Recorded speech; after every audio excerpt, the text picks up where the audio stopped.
What y'all up to? Don't forget, faith definitely works. Yes, sir.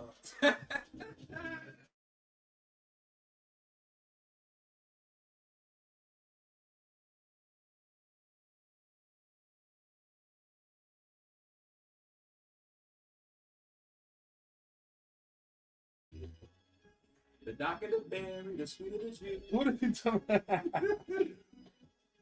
Woo! We back again. Hey, y'all, share the broadcast. Let somebody know you on Straight Church No Chaser on Praise 96.5 WMGY.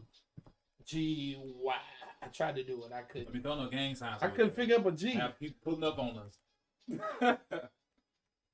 Montgomery's inspiration station, Praise 96.5 FM, WMGY.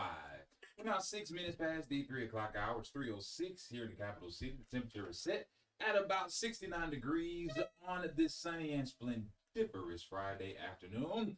And because it's Friday afternoon on Praise 96.5 FM, WMGY, that can only mean one thing. What does it mean? That simply means it's time for Straight Church. No Chaser. Where we keep things real, relevant, and you went Darth Vader right through there.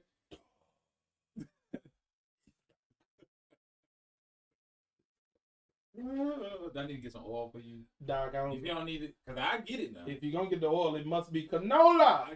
It is bad. Thinking about bougie. Canola oil. We got to talk about today. We got a lot to We have a talk lot to about. unload. But before we dive into that, let's start with this. How was your Easter or Resurrection Sunday? It was amazing, man. Mm-hmm. No lie. My personal experience was that God was lifted. You know, the name of Jesus was lifted high. Yeah. Of course, we naturally we're gonna shout out because we're gonna lift them up, right? Absolutely. We can't, I think every preacher in preacher terminology came to murder, and kill. Like we had to, Easter is that one Sunday that we have to Celebration. make sure. Celebration's on your mind. Oh yeah, dog. You jump up ready to. The reason why we shout. you jump up. It's hollering. And he died. Yeah. Easter Sunday, you get up with that. Yeah. And he died. And I took a very interesting approach to the conversation as we're coming into this second quarter of the year 2024. Right. I wanted people to receive their enthusiasm back, that zeal and that will to keep moving and marching forward. So God took me in a different vein. It was really, the text was after he got up. Okay. But of course, I got to the fact that he got up. Yeah, absolutely. I had to rewind, press play. You got to make sure you get to that. You got to do it. Yeah. But we had an amazing service, man. So there's no other reason to shout. You got to shout about the fact that he died. And he got up. Oh, but it didn't stay there. That's it. Yeah. So personally, I had an amazing Easter Sunday, and when it comes to the church, man, we had amazing service. We had amazing. That's service. good, man. That's good. That's good. How was your personal, Easter service? For me, it was phenomenal. It was phenomenal. Now, I got up running. Nah, I couldn't. I wouldn't have been able to hold it down. I was too excited. I was too ready for Easter. I was too ready to get to church. So you was lit. And so I was ready, man. I woke up early. I couldn't hardly sleep. Man. When I go to sleep, it's time for me to get back up. What time did you go to sleep? I can't even tell you. I went to sleep at 3. I tossed and turned. And it's not because I didn't know what direction I was going in. I was just excited. You're anxious. I was just excited. Yeah. I was ready. Yeah. I couldn't wait for the praise team to stop singing so I get that microphone. Man. I couldn't wait. I was excited. And my excitement was to just really celebrate with the entire congregation about what Jesus did for us. Yeah, I'm so excited. You know what I'm saying? Like, right. I want to tell you what this is really about. Yeah, like I understand, Easter egg hunts, right? The little bunny and all of that. But this is about Jesus. It's about to get good. And this is what he did. Yeah. Man. So, leading up to Resurrection Sunday, I have been doing Conversations from the Cross. We know it traditionally as the 7 last sayings of Christ. Right. And because some things transpired within the ministry, I missed 2 Sundays. So you did 6 and 7? No, I actually had to do 4, 5, 6, and 7. Wow. Yeah. Oh yeah, you missed it. Yeah, I missed it. Yeah. So you preached 4 words on Sunday. Bro, and we had a phenomenal time. That sounds like fun. We had a phenomenal time. And it sounds like so much fun. I have a feeling you missed those Sundays on purpose. No, I didn't miss them on purpose. One Sunday we had to celebrate the fact that, we're debt free. We had to celebrate that. So Right. we shot it all that Sunday. Yeah. And then the next Sunday, my dad preached, which was Palm Sunday. I love it. And so then I came back on Resurrection Sunday. I like it. Yeah, I like it. No, that's dope, man. That's dope. We see people chiming in. So that was you personally. You said you had a good time. Yeah, man. The church corporately, y'all had a good time. Awesome. I don't often watch a lot of services. I really don't. But I spent time to watch more services on Easter. Yeah. I had an extra service. Okay. Where I had the blessed opportunity to preach for one of the prior pastors of New Home. Really? Yeah, Bishop Aaron McCall. Bishop. Yeah, he's probably listening and Shouts out, Bishop. Shouts out to the church down at First Baptist of Haynesville. We had some fun with them. And while I was preaching, man, one of them wasps came out and tried to get done up. And so I swatted him away, and he left me alone for the rest of the service. Why you were preaching? While I was preaching, he came out of nowhere, too. I said, "Oh, get thee behind me." I was preaching about love and had to swing. But we had fun. Look, Doc, it's the time, family. It's the time. It's the season where they try to creep in the doors, Doc. They'll get you. Them things try to creep in the door. If it ain't one of them, it's a ladybug. Where did this come from? And they be all on you, man. They be trying to kiss on you and love on you. They try to romanticize you. I want your love. Yeah, I don't want that type of love. I want your love. You keep all that slime and stuff you got going on over there. But no, man. So it's Easter tide and all that good stuff, man. And so a lot of people are preparing for the road to Pentecost. The road to Pentecost, Doc, is about to get real good. Yeah, it's about to get real good. I'm excited. Oh yeah, I'm excited. Interesting. We always have all white Sunday. What y'all do for Pentecost? We normally do red and white. Red and white. I love it, man. Yeah. It's about to be real good, man. And that's in May. I think it's third Sunday in May. Yeah, third Sunday in May. Yeah. So, but while we're talking about Easter, today's conversation, of course, we titled this episode, and shout out to y'all. We see y'all on Facebook. Can y'all just share this broadcast, get some more people in here? Good afternoon to you, Brother Nicholas DeVoe. We see you, Evangelist Garrett Gardner, in the Street Ministries. Grace and peace to you. Thank you for your work in the streets as you continue to bring the gospel to those who don't potentially come into the house of the Lord. Shout out to you. Good afternoon, Sister Ruby Barden. She says it was an explosion at New Home Almaids Easter Sunday. Well, bless you. It was amazing. I mean, God showed himself mighty and strong. Yeah. And so I believe y'all had dancers and everything during service too.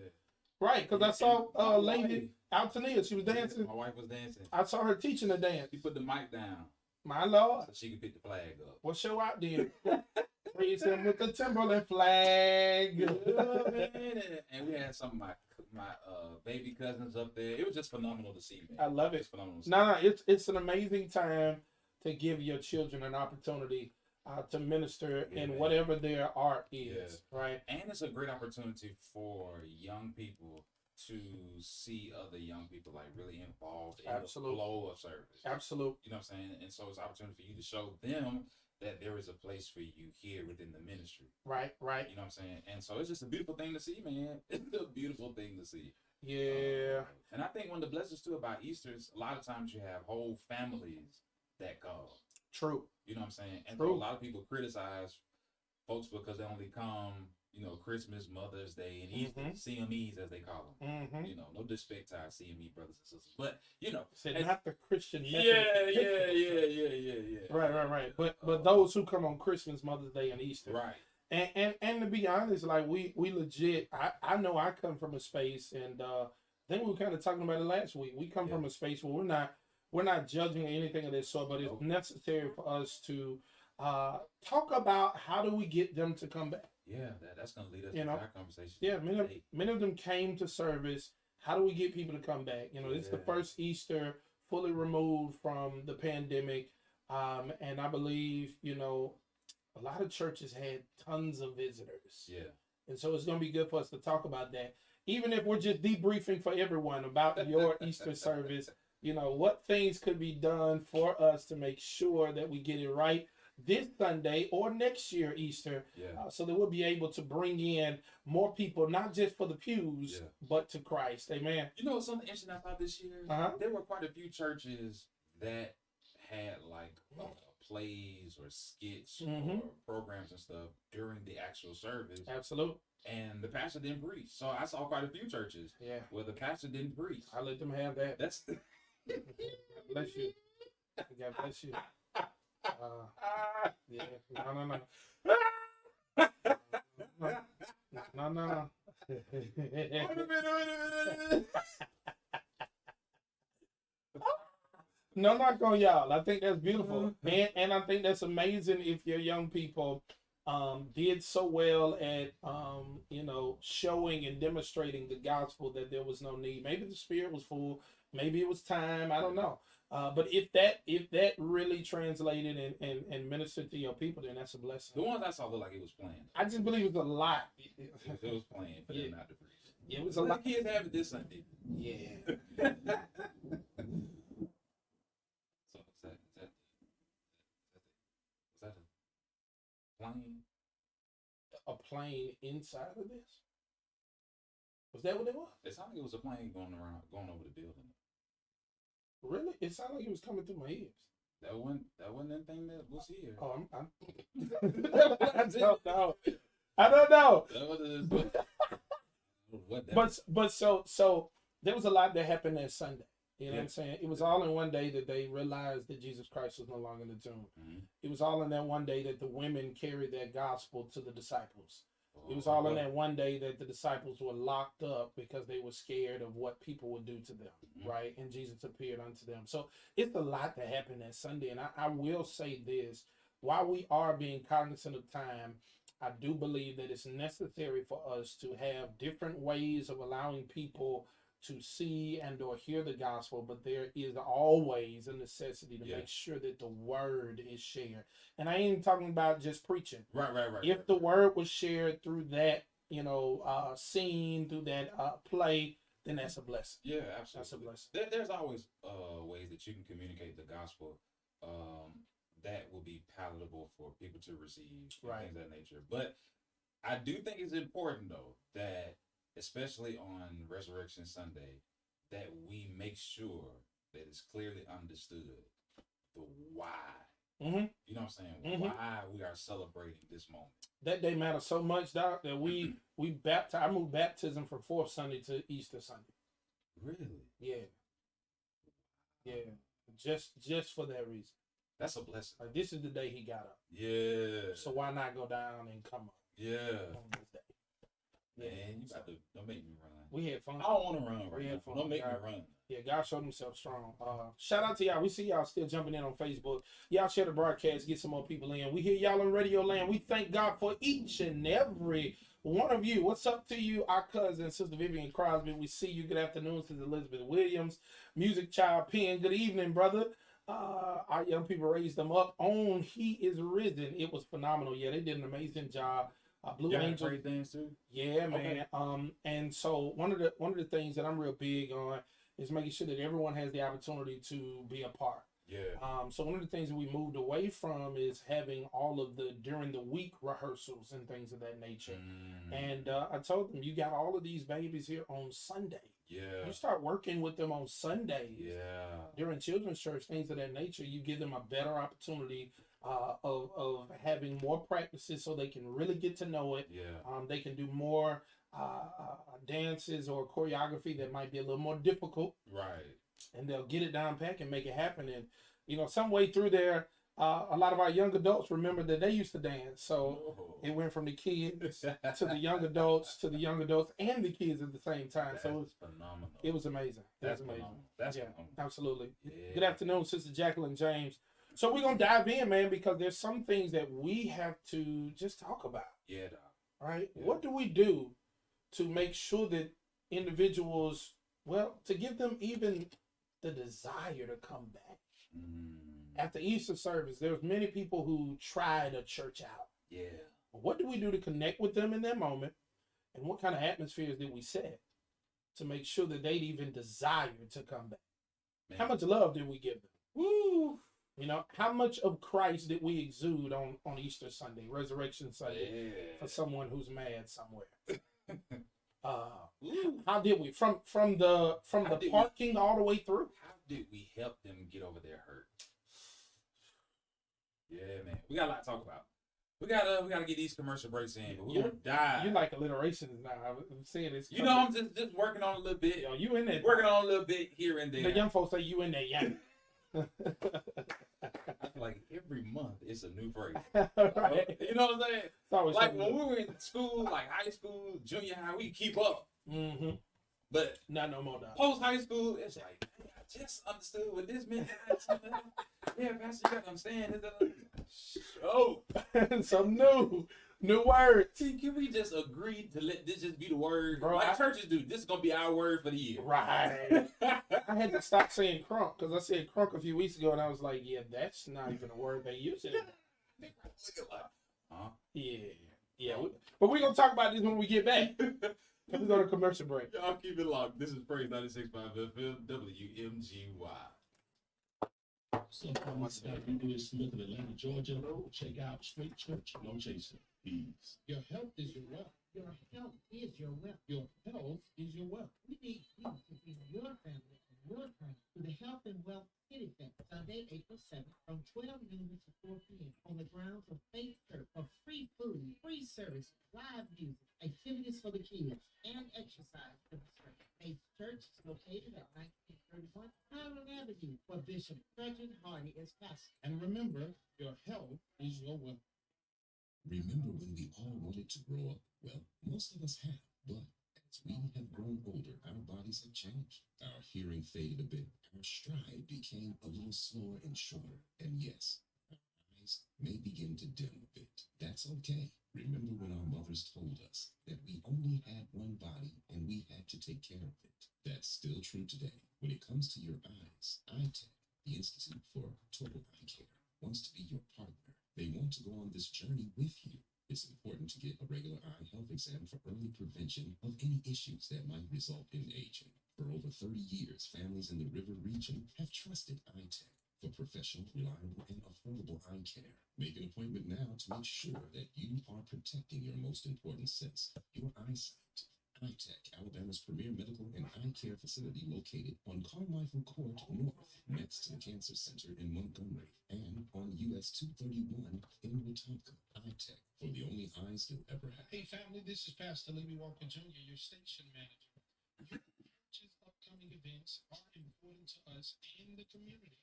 It's as easy as 1, 2, 3. Go to praise965.com. Number 1, click community events. Number 2, click submit your event. Enter all information into the form. You can even include your event flyer. Then number 3, hit submit, and then you're done. We now have all the information, and it will be announced on the air and posted on our website, praise965.com. Please submit your events at least 10 days prior, and always remember, we are your hometown radio station.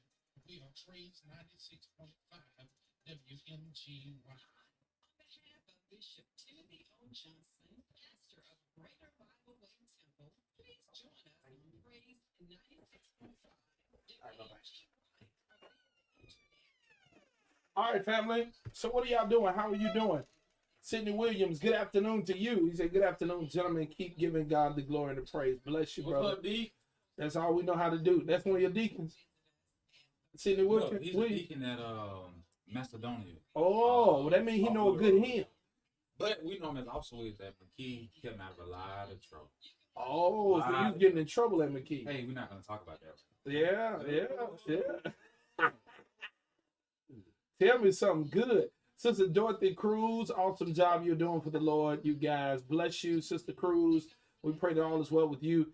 Dr. Scott Holmes, how are you doing? The apostle of mental health. What's up, brother? Good afternoon to you, man. Somebody tell me, how was your Easter service? Just one word. How was your Easter, your resurrection service in one word?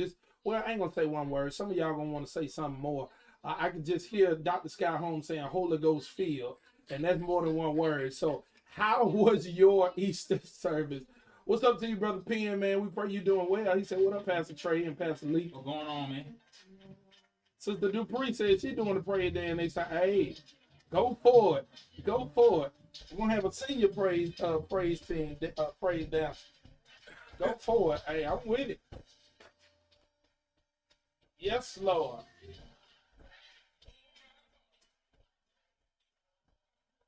You should play up. Oh yeah, Anthony Brown.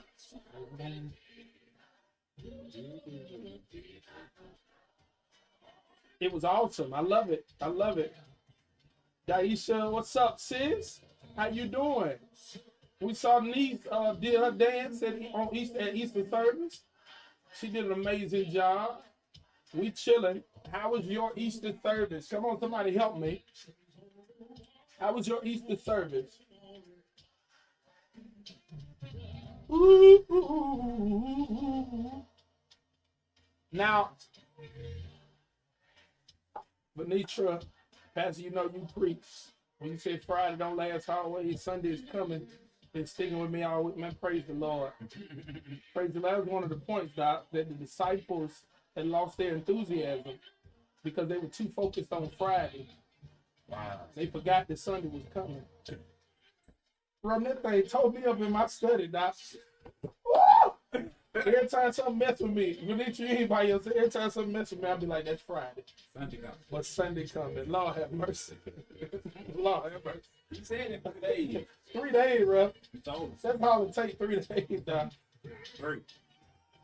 Oh, coach and owner, Pernaya. How you doing, BJ? Ah, How you doing, Doctor? DJ. Hey, man, you come chill with your boys one day. Myself and Pastor Trey would love to We waiting on you, get one of them DJ. donations from the basketball team. You give us a scholarship or something. He can do it. I used to say Easter service was amazing. She had a solo and a different song. Awesome. I'm gonna have to go back to your page and check it out. Sister Dupree, hallelujah. Yes, ma'am. The highest praise. Venetia, oh my God. That thing, oof. Oof. Man, I gotta call bro too, Venetia. I gotta call bro. I gotta make sure I call him today. BJ, why you laughing? We need a scholarship. Trey don't need one that big because he about to finish school again. But some of us ain't got no money. Don't do that. Don't even do that. And all that I can get right from here. Look. Y'all think about it. You need a what's it called? A push gift. You need a push gift. Somebody help me get on across the Go on, finish push you line. across there. Go on, get on. What's up, Nate? How you doing, sis? How was our week? Our week was well, my week was, what's your word for the week, Trey? I'm gonna say colorful. Mine would be eventful. Eventful. Eventful. Yeah. I like it. I was looking for another way to say that Romans 8:28 and colorful was what I came up with. It's been a little dark, it's been a little bright, but it all worked together.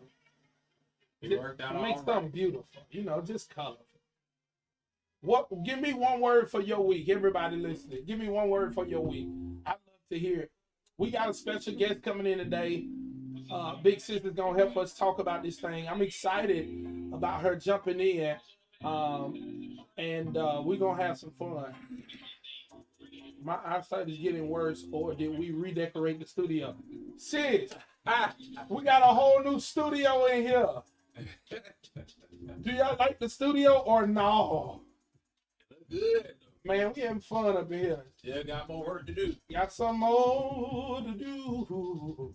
I got a feeling there's gonna be some LED lights in here or something, We finna get lit. We gotta put our trophies up there. Screens and all types of stuff. Y'all gonna have to come by and see the studio, man. Y'all gotta come by and see the studio. Daisha says busy, Nate said productive.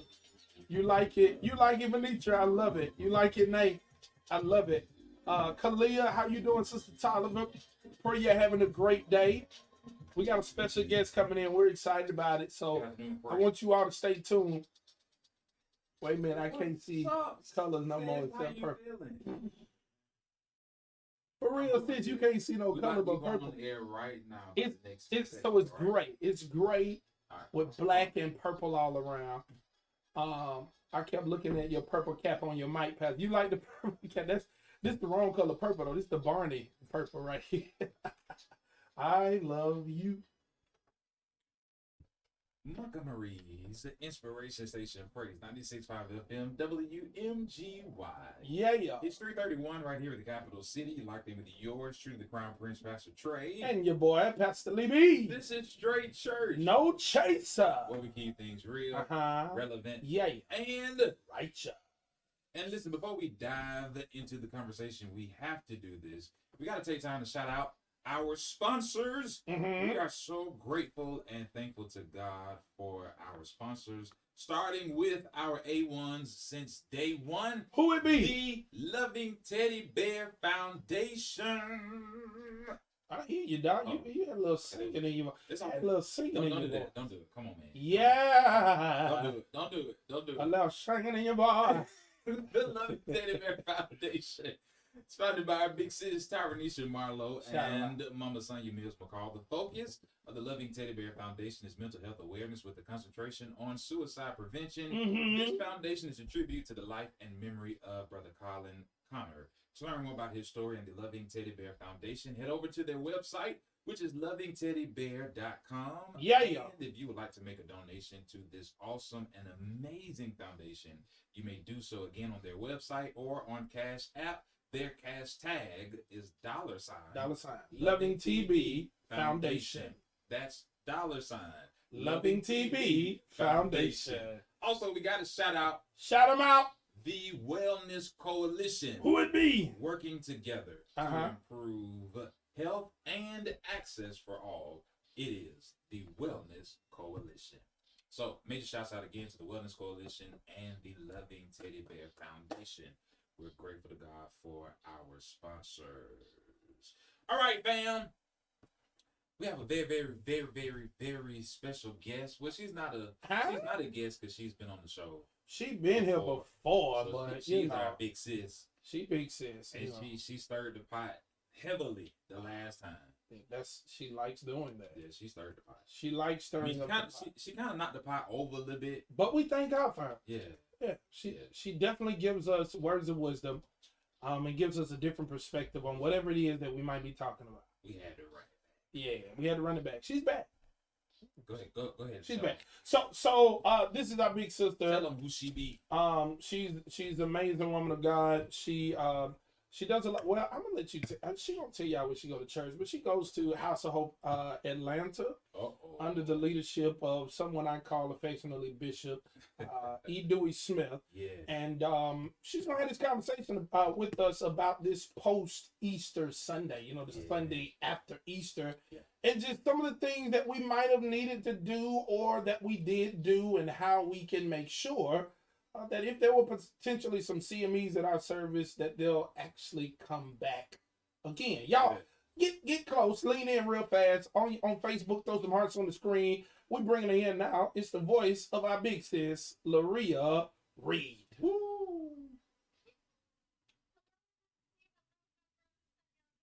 We good. We chilling. How you doing? How are you?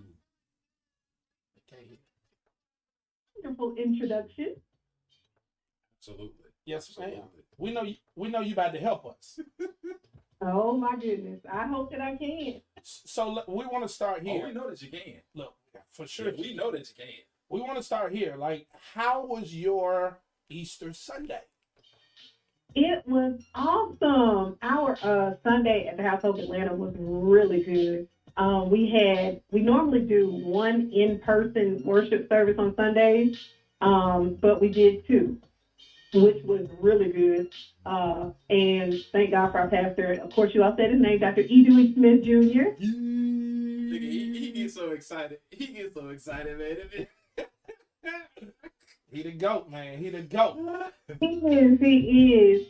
But under his leadership, he thought that we needed two services, and we did. And it was amazing. So I am a early morning riser. I love an early morning service. I just like that service. I'm up early. I went to the 7:30 service. We had a 7:30, and I think it was either 10 or 10:15. It might have been 10:30. But that wasn't the service I went to. I went to the 7:30, and most of the crowd that was at that 7:30 service were our normal every Sunday morning crowd, because I think we all figured out that mostly visitors would come to the second service.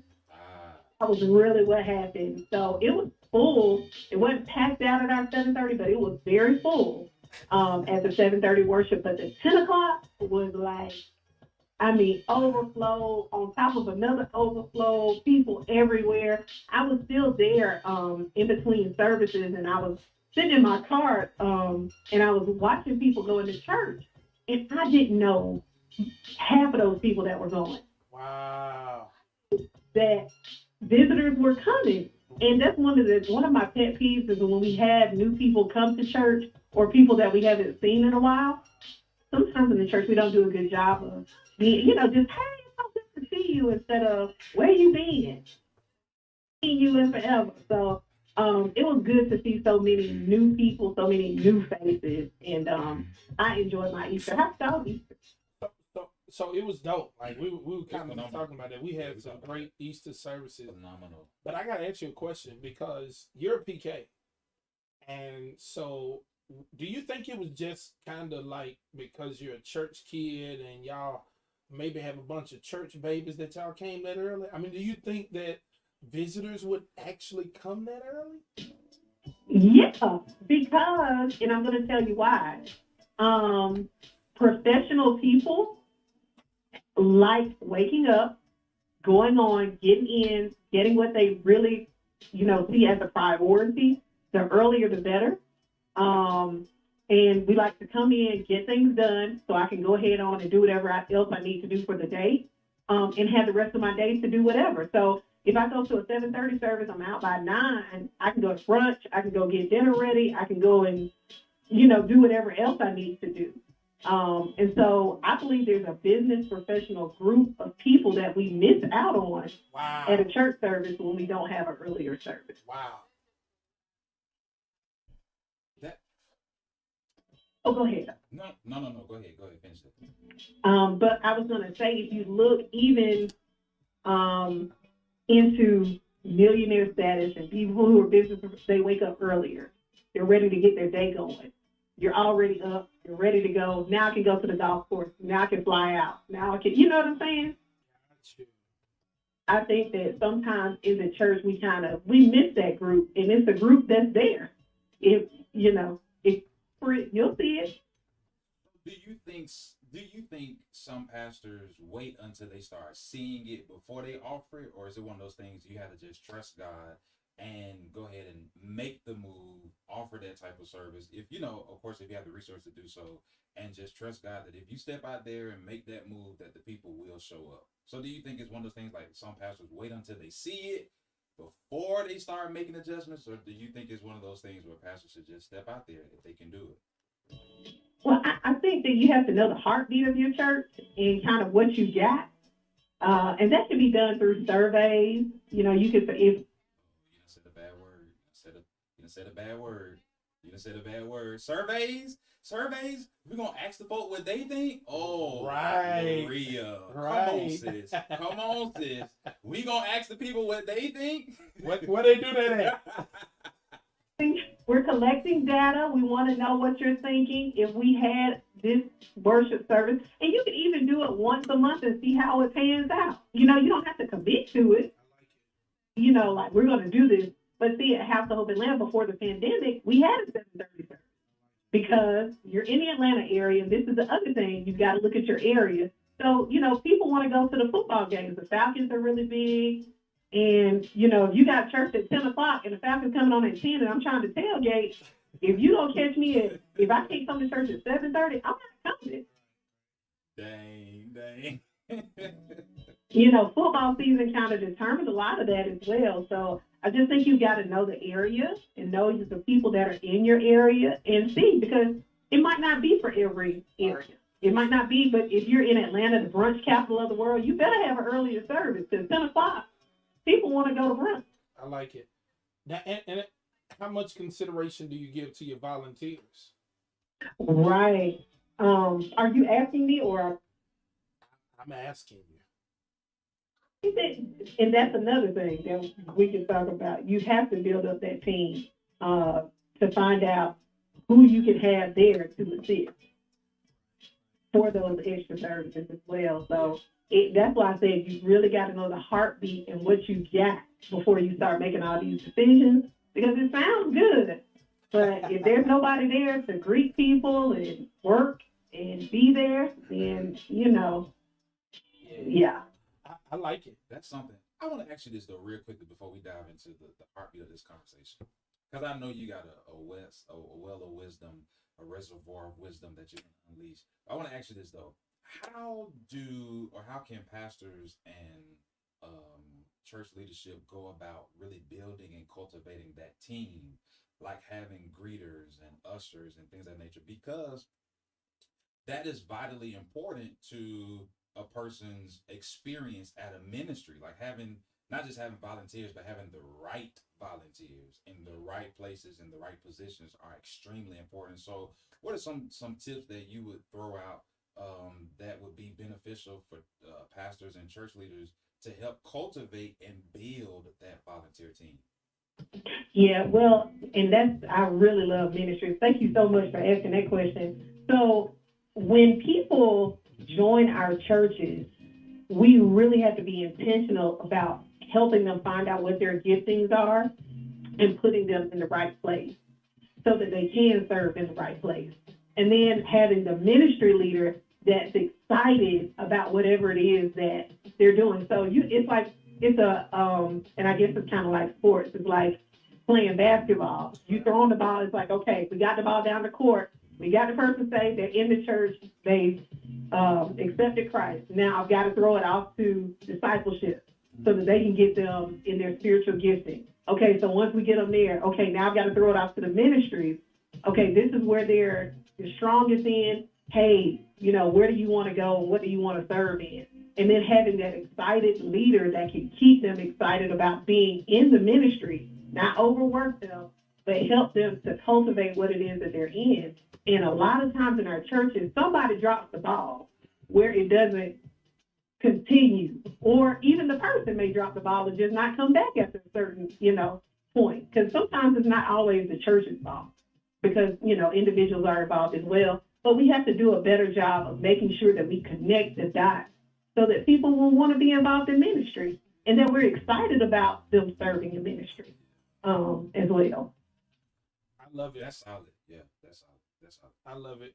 So tell me this. Let's get down to, and I think a lot of what you just said also is considered when it comes to just adding an extra service in general. Mm-hmm. What is the mindset? Gearing up for an Easter celebration, a service, and what I guess variables do you consider when you start thinking about having an extra service? Whether it's, we talked about an earlier service, but just adding an extra service to worship. What variables are you looking at? Volunteers. Who's gonna help? Right. To have that. You look at what the event is. This is the biggest question. What are we trying to accomplish today? What is the long game? Okay, so we're having this today. So what is the long game of this? We have all these people come. What's going to happen the week after that? What's going to happen the week after that? What's going to happen? Who's following up? So it's got to be a lot of behind the scenes stuff. The service, of course, has to be attractive and all that. But just getting started has got to be, what are we trying to accomplish? Are we trying to make sure that we keep these people coming back? Do we just want to have a great service and that be it? What are we trying to do? And I don't think a lot of times we think about that. We enjoy having good church, and it's like, oh, we had a good time. But we can have a good time every week, And that's one of the things that we don't do. We don't think about, where is this going? Right. Do here. So my big thing is like, well, what are we doing? What are we going to do next week to keep this crowd coming back? So if my desire, as we Man, that yeah, follow up is serious. yeah, as we get to the driveway and to the front door of this conversation, Mhm. if our desire is what it ought to be, which is to win souls to Christ, we should consider, and this is me speaking for you, you correct me if I'm wrong, we should consider what it looks like for a visitor to drive on our campus, walk through our doors, be seated in a seat, and actually experience worship, as well as what it looks like as they're leaving, right? So how do we address this? What is our mindset and mind space? Well, now the mind space, especially post-COVID, because we're still post-COVID. For me, first of all, we've got to think about it in a totally different context. For me to get out of my bed, not go to your online church, for me to get out of my bed, to get dressed, to come in person already on a weekend, that's already, I'm way out there. Right. Because I can do this all at home. Okay. So when I do come, is the person at the door that's greeting me friendly? When I do get to the, where am I feeding these people? Is it clean? Are the restrooms being refreshed in between services? Is, who's where is what we really have to look at. When they leave out, is somebody telling them goodbye? Are we capturing information from them while they're here? It's a lot of different things that we have to think about. And I don't think, in traditional, and I can just say in our Black churches, a lot of times we're just getting to where we're thinking outside of the box and going after souls. We love saying we got so many souls, but the follow-up and making sure that things look right and things feel right. Because now, we have to think about it. Everybody works on a job, and we have businesses, and we're professionals. We go to work, and we have certain processes. So when I come into your church, I expect that same level of excellence. Yeah. So when I come, that's what I want to experience. And I believe that that's what maintains and keeps people at a church. That's like you said, so many small things that we don't consider. Like, I'm stuck on excellence though, because a lot of times we settle for mediocrity. Like when it comes to the church, some of us have this mindset and this mentality. It doesn't take all of that. And that's very detrimental to the process of trying to win souls and gain souls, because we have the greatest product in the world, right? There's nothing that could beat the product of the church. Nothing. But in order for us to really allow others to see the value of that product, we first must see the value of the product. She said refreshed restaurant. But that comes with having a mindset and mentality of excellence. Like she's dropping dimes. I think so, and so. But for me though, that's you. But for me, it's the greeting people after the service. Yeah, I was about to get because to that. A lot of times we focus on make sure you greet the people, before service, but who's greeting them after the service? Like who's saying thank you for coming, hope to see you next week. Right. Capturing information as they're leaving. What and that's what I was gonna harp on. I'm gonna let you get to your points. I'm just going all down your list. Yeah. Data is something that we don't do well. And to be honest, and I'm gonna let you speak to it, Laria. Being a PK, I'm sure you might have experiences even with your father that it's really not what the pastor really is always thinking about.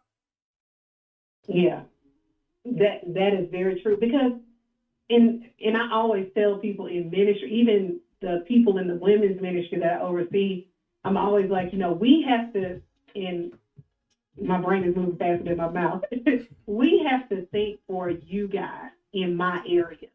You cannot think of everything. That's why God gave us a body. My hands do this. My brain does this.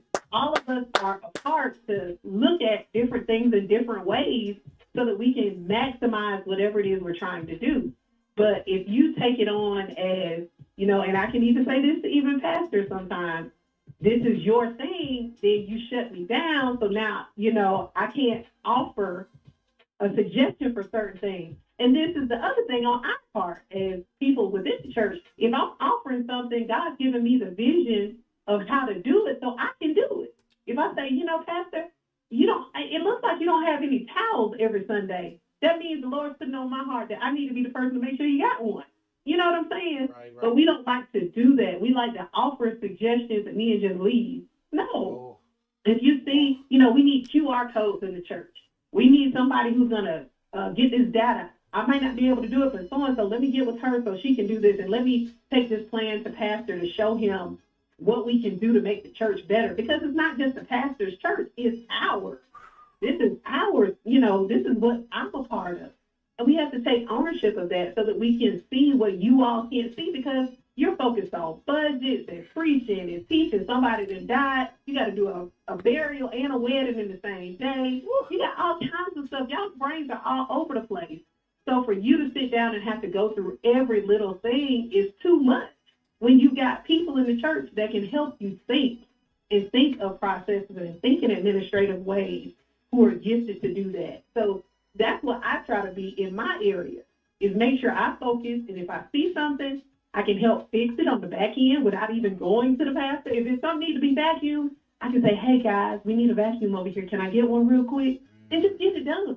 I don't have to go to Pastor Walker, we need a room over here. No, you don't have to do that. You just go and take care of it, because we're all a part of it. And so, wow. Look, I said all that to say, that's the way we have to be, even with our visitors, even with whatever we're doing, is take ownership. These are our people. These are visitors that I'm bringing to my church, that I want to get saved, that I want to have the best experience. So whatever it is that I need to do on my end to make it better, let me help make it better. So I just got one question. My God. I got one question. When are you having your ministry leaders conference? When is your all ministry team conference coming up? Did you say May? Is it May? Yeah. Look, she got a book to write or something on it. The Ministry of Helps conference. When is it coming? We waiting. You know what? Do you do training sessions with local churches? You know what? Like we're not trying to take you She from does. House of Hope. You know what I'm saying? But if there's a way that we can, make a carbon copy of you, you know what I'm saying? We could do that. Yeah, that's dope. That's dope. So Laria, you got some more time to stay at Straight Church No Chaser Baptist Church? All right. We're trying to make sure that you're a visitor that will come back, but we need you to stay on the line. We coming back after this commercial break. Stay on the line. Y'all keep it locked. This is Praise 96.5 FM WMGY. Whoa!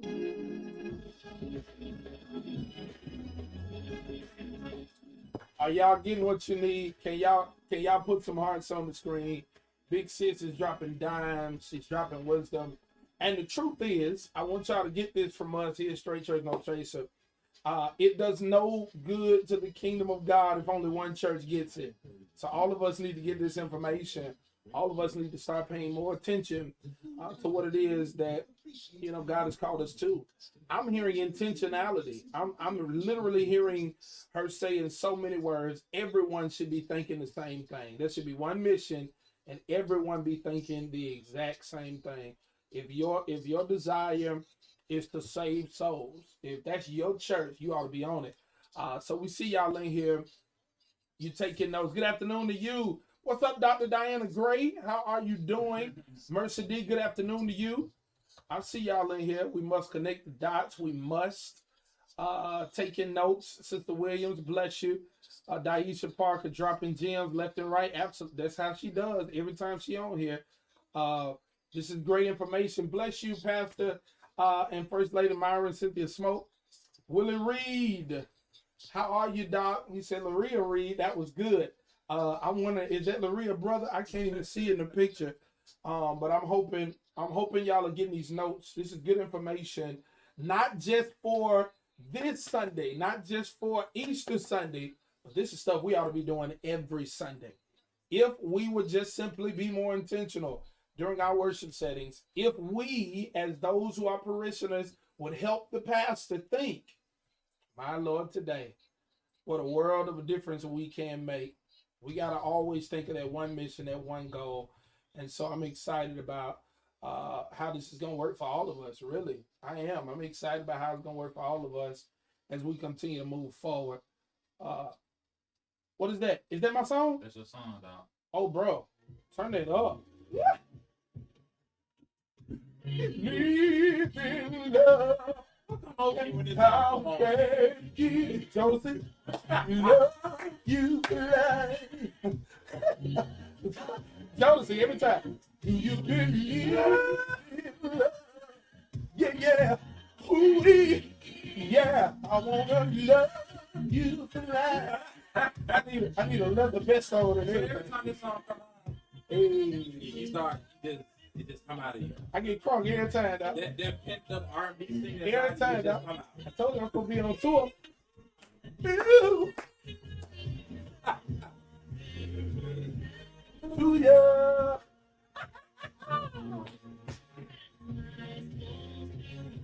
Hallelujah. Hey, come on.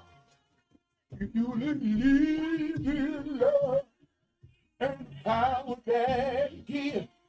I wanna, hey. So, but now, family, I hope y'all are getting something. I hope you're getting something. I think this is gonna help all of our churches. I want to, I don't see a lot of pastors on here, but I think they're listening to us. I'm gonna ask her this question when she gets back. Can she hear me over there? Can she hear me on there? Or is she on hold? Yes, your hope. Okay.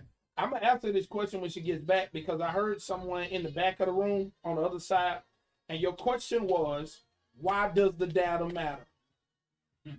Why does the data? Why does the data or the data, however your IPA might allow you to say it, why does it matter?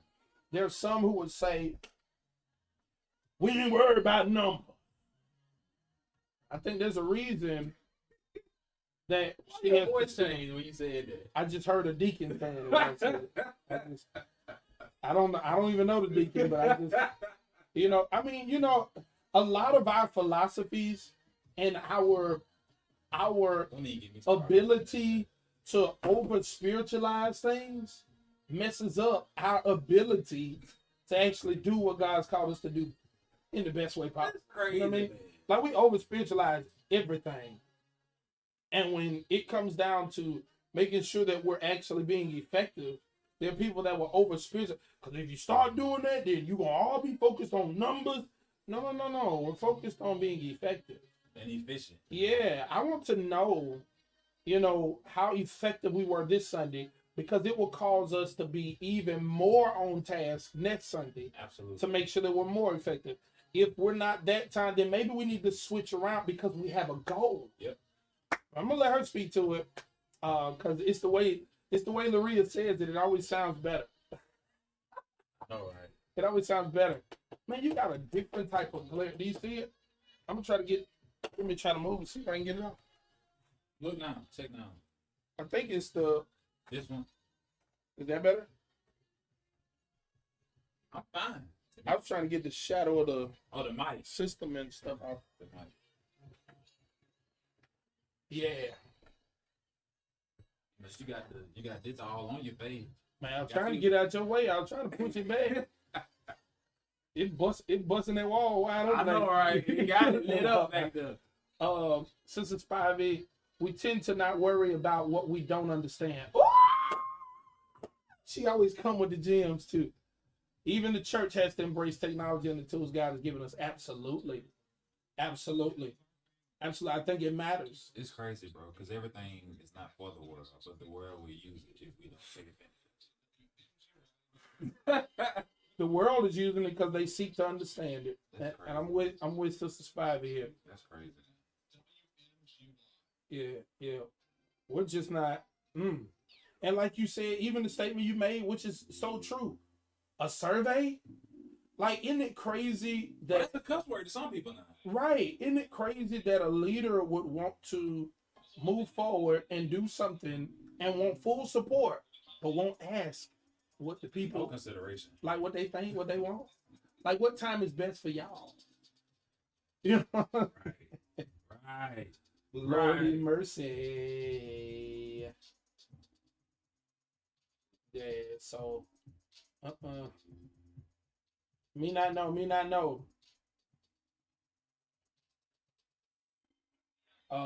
know. So family, I see y'all coming. If your numbers don't change, are you effective? Yes, you are. If your numbers don't change, yes, you are. I think the ability to sustain is a good thing as well. I think that's a good thing as well. So Yes. that could be good. But I want to ask her. I'm gonna leave that. I'm gonna leave that question for her. I promise you, I'm gonna leave that question for her. Yes, if you can, not send somebody to go.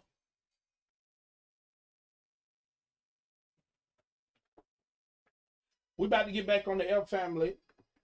That's a trait. I got you. Hey family, how you doing? It's your boy Pastor Lee B. We're back on Praise 96.5 WMGY. And I am excited. I am delighted.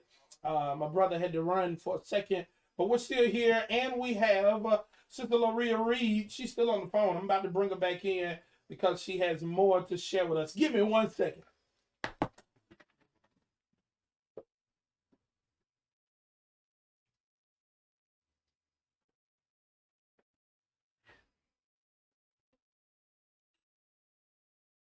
All right, I'm gonna come over here. How y'all doing, family?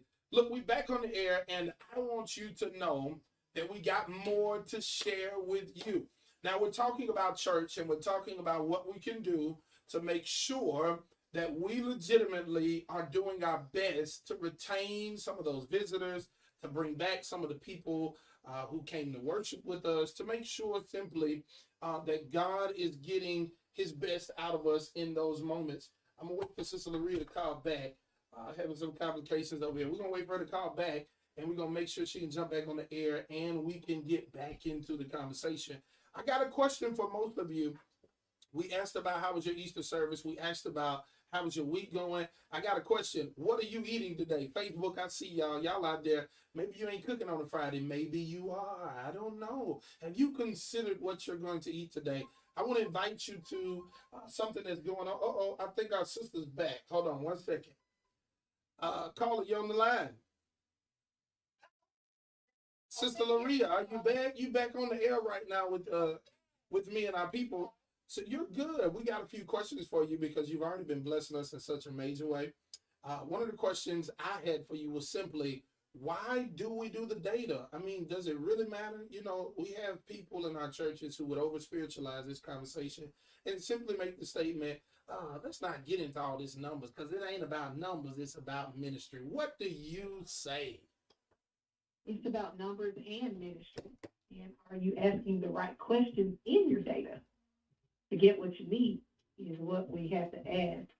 So numbers matter. You know, Jesus, when Peter got all those people saved, he gave us a number. Uh-oh. Because we need to know what we're working with. You got to know what you got. Because numbers matter even in your bank account.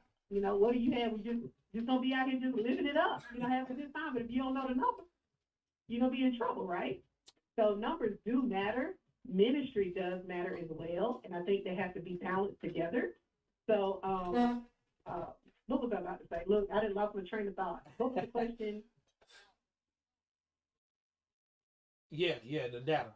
Data does matter, and I think that we just have to ask the right questions. Like if I just get a card, or you give me a QR code and it's just asked like, what's your name? I look at the questions first, and then that's going to determine whether or not I'm going to answer or not. So if you ask me, what's your name? What's your email address? I'll give you that. And if you ask, how can I pray for you? I'm going to say, okay, well, y'all pray for me. Let me put this down. I can do this, you know, because everybody needs prayer, no matter who it is. And that's a way of connecting with people, because if I'm coming to your church, I feel like I need God. Yeah. No matter if I know God or not. I feel like in some kind of way I need to connect with people, and something in me is telling me I need whatever it is that you have. So I've noticed that when we put, you know, how can I pray for you? Just certain questions that are more, when is your birthday? Oh, you're concerned about it. Okay. On my birthday, everybody wants to tell when their birthday is. just little things of that sort that really matter to people will have me fill out your card. And then to have that data so you can always go back to your base and say, oh yeah, we can follow up with these people for the next 2 months or whatever. Have your team of people ready so that you know what you got. And then you can look and see, what are the demographics? Who are we attracting? Is it our 40-year-olds? Is it our 20-year-olds? What do we need to do to get this demographic up? What do we need to do to keep this one coming? Wow. Who's giving the most? You need to know those things in your church so that you can know where to do what. So that's one of the reasons why data is so important. right. And it's a way to do it. You don't have to put 100 questions on there, nothing like that. But just, 4 or 5 questions that are really impactful to you so that you can know who you're reaching and so that you can connect with them. Because that's the whole point. Like I said, connecting the dots from the time I walk in to just imagining if I get, down to the room that you take me to when you want to talk to me. All of those things need to be thought through. Wow. So I like that. And I love even the example that you gave us to where we can ask a general question and now we're connected to you. Yeah. Can I ask you this question? So what would you say to the church and there's another question from an online guest. What would you say to the church that this Easter, this past Sunday, they did none of these things? How can they, what can they do to rebound? There's plenty of things that you can do to rebound. You've got, coming up, we're going into the summer months. So you can look at, let me say this. You kind of can tell who came to church on Sunday. You can look at them and see, like, was it families? Did we have a lot of babies crying on Sunday? Was it, and kind of, okay, depending on how large your church is, you can kind of see. If it's a smaller church, you can kind of see who brought people and kind of know where you are, depending on where you are as well, depending on the demographic of the city. But if it's a larger church or if it's medium size, however, whatever it is, you got to start thinking ahead. So the next big Sunday that we have coming up is Mother's Day. Everybody's going to come to church again on Mother's Day, right? Uh-oh. That's it. This time, what did we do the last time that worked? And what do we want to do to improve from the last time? What didn't work? Let's cut that out. Let's move forward. So when we come back from Mother's Day, our next big thing, let's start meeting now. We got Mother's Day coming up. What are we going to do? You know what I'm saying? So I think right now is a good time to start planning for that. So if you miss it in Easter, you got Mother's Day. That's the saving grace because all those same people will come back. I love it. No, I think that's good though. Now you just helped some people for real. Man. Whatever you did not do based upon some of the things you shared with us today, you have a second coming around. Like you got another chance. Yeah. Mother's Day is coming fast. You got back to school. You got stuff you can do in the summer with back to school stuff. Kids go back to school. Everybody has children or is connected to a child in some kind of way. That's always another big one. So tell me this. I know you love talking about volunteers. I'm listening to what you said. There's a pastor, there's a parishioner out here who is feeling overwhelmed already because of what you said. How do you split these things up? Because there are some churches where there's maybe 2 people who are the type of person who's already getting this information and ready to run with it. How are you splitting these duties up into these ministries? The data grabbing, the goodbye, thank you for coming, we love to worship with you. How are you splitting this up? So you find people who are capable to get things done until you're able to get who you need in what place. So, for instance, I know you're working with a short window. So, and I think sometimes we miss out on our youth and our young adults. Youth and young adults can put in data and get you a QR code made and do all this stuff real fast. You know what I'm saying? Yeah. So that they know what to do and how to get it done real quick. We can utilize that resource. You're going to be the person to get our QR code and this done. These are the questions we want to ask. Research go to another church and look at some other churches of what they have and do that as well. Everything doesn't have to be done overnight, but if you've got 3 or 4 solid people that you know can get it done. Well, I call it a pull off. So you won't have to pull it off for Mother's Day. But next one, you can have it organized by then so that you have team leaders and people who are in position to be able to do whatever it needs to be done. But the first thing is you've got to be excited. Don't get overwhelmed. Just do the main things. It's really only about 3 or 4 main things that you need to do. And then let those capable people be able to handle those areas. So job description for the person who is over parking lot and greeters, making sure we want everybody in these colors, they're wearing this or whatever it is. This is what I need from you. This is what I need from you. Have your individual meetings, have your group meeting, and go ahead on and implement and get things done. And as the leader, you have to be excited about it because your excitement is going to spread to the people who are leading these volunteers. And everybody, that's one thing that I will always say. Now, if you talk to me about ministry, I love it. I'm always going to be excited about it. And that's what I want to do. So get people who want to do things for God and for you, and that you're connected with that are people. Yeah. So they have to like people and be able to get it done. And if you might have capable people that are kind of shy or whatever, you can kind of come in and step in and help and assist. But don't get overwhelmed with it. Just get organized. And if you need help with organization, get somebody who's really organized. My father used to do that with me all the time. He would just call me and just, hey, I need you to write all this down. And he would just start spitting out stuff, and I would have to get it organized for him, send it to him in an email, and then he could go from there. If that's what you need to do, get you a person that can do that as well, so you don't get overwhelmed, because ministry is supposed to be fun. It's supposed to be fulfilling. Yep. And when you start feeling overwhelmed, that means you don't have enough people to assist you, or you've taken on too much. And that's not a way to serve God. We did. And let me add one, or you may have the wrong people in the wrong positions.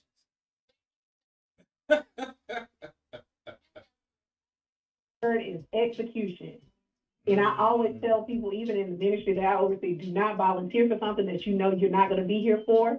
If you're not going to be here on time, I can't use you. This is too critical for you to come in late. I know we're volunteering, but I can't do that for this event. We can't do that.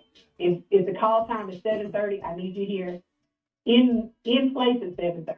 You know what I'm saying? So you have to be serious about it, firm with what you're saying, but excited, because everybody wants to be around winners.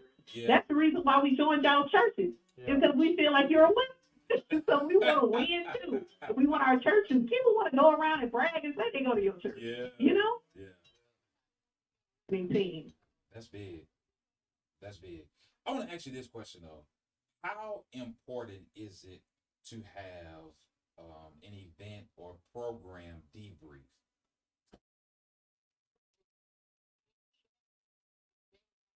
Because you might forget what all has happened.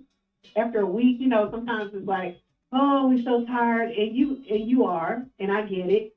But if you can do a virtual or a phone call meeting that next night after having something, where you can just kind of go over everything, what did you like? What was the best part? What was the worst part? Or what, I know people like to say, what are the things that we can improve upon?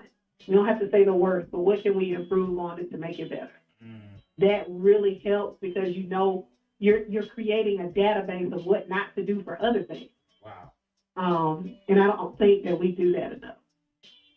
Yeah, because let me ask you this too. So who all should be a part of this debrief? Is it just the ministry leaders, or should it be leaders and team members? So just kind of talk us through who all should be a part of the debrief. Well, because they're going to get the volunteers. They're going to tell them what they didn't like and what they definitely going to do that. Yeah. You've got trusted people in those positions. That's great. And even, people are going to come up to you, and if you have some trusted people within the church, you can kind of call them, hey, how did you enjoy such and such?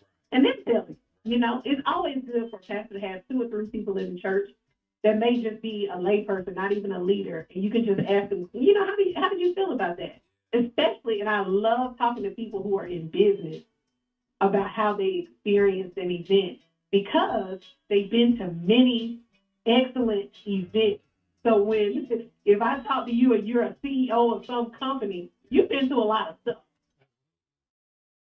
We look at every little thing. You got to talk to some women too, and they'll tell you, "Hey, yeah, I noticed that the carpet wasn't clean," and you're like, "What?"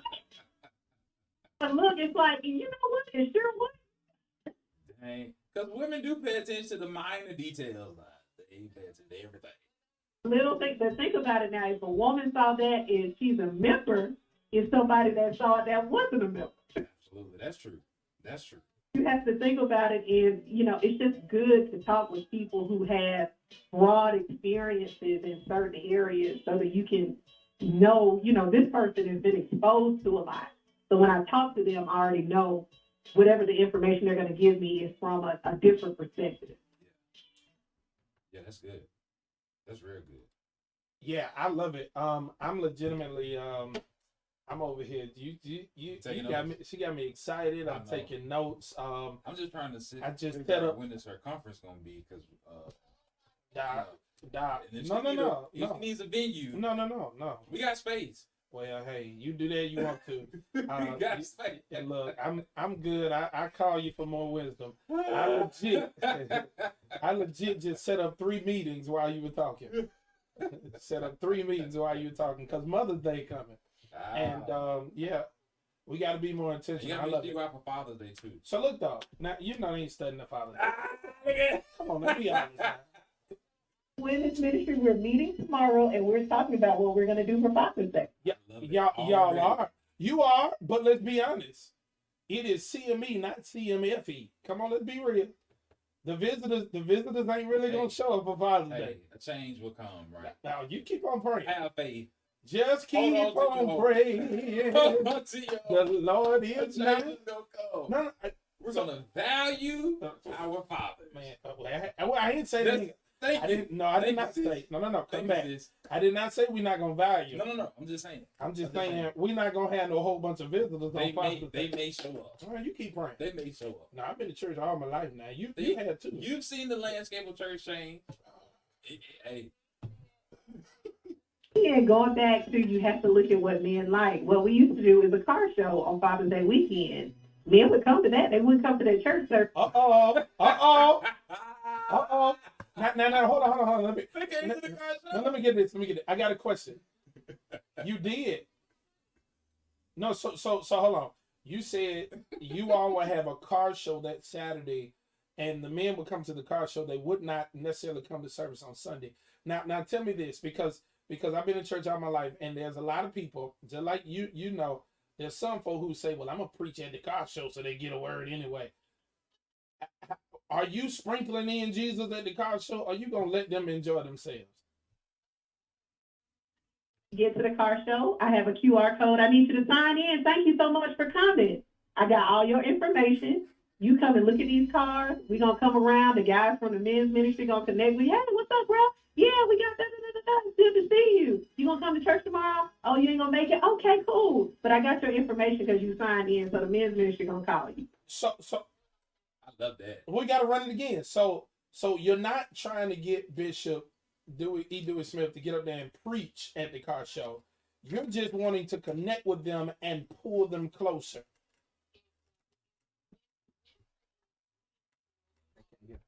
You and what you like. As a man, you like cars. So you're going to be out there. We're going to have, food trucks and whatnot, things for you to go to, look at the cars, and then you're going to come out to your friends who brought their cars. Because we invited different car clubs from the area. Mm-hmm. So they tell their friends, yeah, we're going to be out here. You're thinking you're coming to one thing, but in my mind, going back to what I said about events, what is the goal? My goal is to get you saved, get you closer to God. Yeah. So you might have came for the 2 fish and the 5 loaves. But all fish don't eat the same bait. Come on, Reverend. We got to do it a different way. We got to think outside the box. Everything can't be Sunday morning.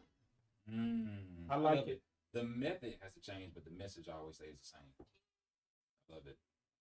So you're going to get back with us about your conference dates, right? Oh, my God. He's so serious about this. Lee hating on the low. He hating on the low. No. Because see, Lee just want to keep all of this real wisdom to himself. No. I'm gonna He tell you got right. to share it. Tell him he I'm got to share it. No, see, this is what you. It's pastors and ministries in Montgomery who need this information. It's pastors not talking about, we're going to have a car show. Have it, doc. No. Stop. Have the car show. See. Make sure you get your Corvette. You encouraging stuff I can't Make stand. sure you get No. You encouraging make sure stuff you I get can't the stand. Batmobile and all that Stop stuff. it. Stop Make it. sure you get it. Man, I'm telling Make you. sure you do it right. All right, I'm telling you. Look, I'm telling you. See, this is why I want you to stay where you're at and just drop nuggets when you can. Because, no. I know Montgomery. There will be 99 car shows before Father's Day, and it's gonna be 2 cars in every car show because everybody call the same people. I'm trying to tell you. I just Hey man, hey. look. No. We gotta We really have to deal with what you share. They made some You money. share. No. This is what we got. Listen, I'm telling you. I know. What she's saying is be creative. Yeah. To create an opportunity for men or whoever it is, knowing your goal, to draw them in and make sure you do something to collect the data and connect them to your ministry. Am I right about it? But if they want to do the car show, No. Ms. Laria, they can do the car show. Oh my God. If they want to do it, they can do it. Oh my God. Anything, like I tell people all the time, if God gave me the vision, the idea for something, mine is not going to be the same as yours. And if I've got the vision to do it and I really feel like this is what God called me to do, it don't matter what you do. It ain't going to taste like my food. Laria. I'm with you on that. Laria. All right, let me tell you something. I hear you, but I don't hear you. Because they're going to do it the exact same way somebody else did it. Would you stop that? And then, look, no. I thought you said you was a hope dealer. You came in here the other day with a hoodie on saying hope dealer. I know you ain't dealing no hope right now. I know my city. Listen, I don't want to hear that. No. There'll be 5 of them on the same weekend, and then the military on the base will be having one, and then the Biscuit Stadium be having one, and then Oklahoma, and everybody gonna try to have a car. Out of this. Look, let me tell you. All right, we'll talk offline. You can tell me something else to do, because everybody finna have a car show. Hey, and look. I see it's 5 pastors come together now. Like we gonna do it together, guys. See that? I got some more ideas. I'll talk to y'all offline. Yeah, call. Oh, praise his name. As a matter of fact, you ain't gotta call me. I'm gonna call you. We gotta talk about this. That's good stuff. No, that's good. All right. So we need you for at least 15 more minutes. We're gonna go to this commercial break, and we're gonna talk to you just a little bit more, and we're gonna let you go. All right. All right. Listen, y'all keep it locked right here to Straight Church. No chaser. Famo, y'all on here on Facebook. Y'all know I ain't lying. It be 99 car shows. Why are you doing them like that? You know what the You truth. gotta have faith. Hey, no. You be trying to act like it ain't the truth. That's why you turn around. I was trying to look at You be trying to act like I'm I lying. saw it glisten. I was trying to see what this was back here. Hey, look. But The other part. Now, how many guests, how many visitors you think you're gonna have on the Father's Day? Yeah. we're optimistic. Be optimistic, We're God. optimistic. The Lord is able. You never know. Anything can happen. Doc, if an F has to be added to the CME, Doc, I believe it's worthy of a shout. Anything can happen. I believe it's worthy of a shout.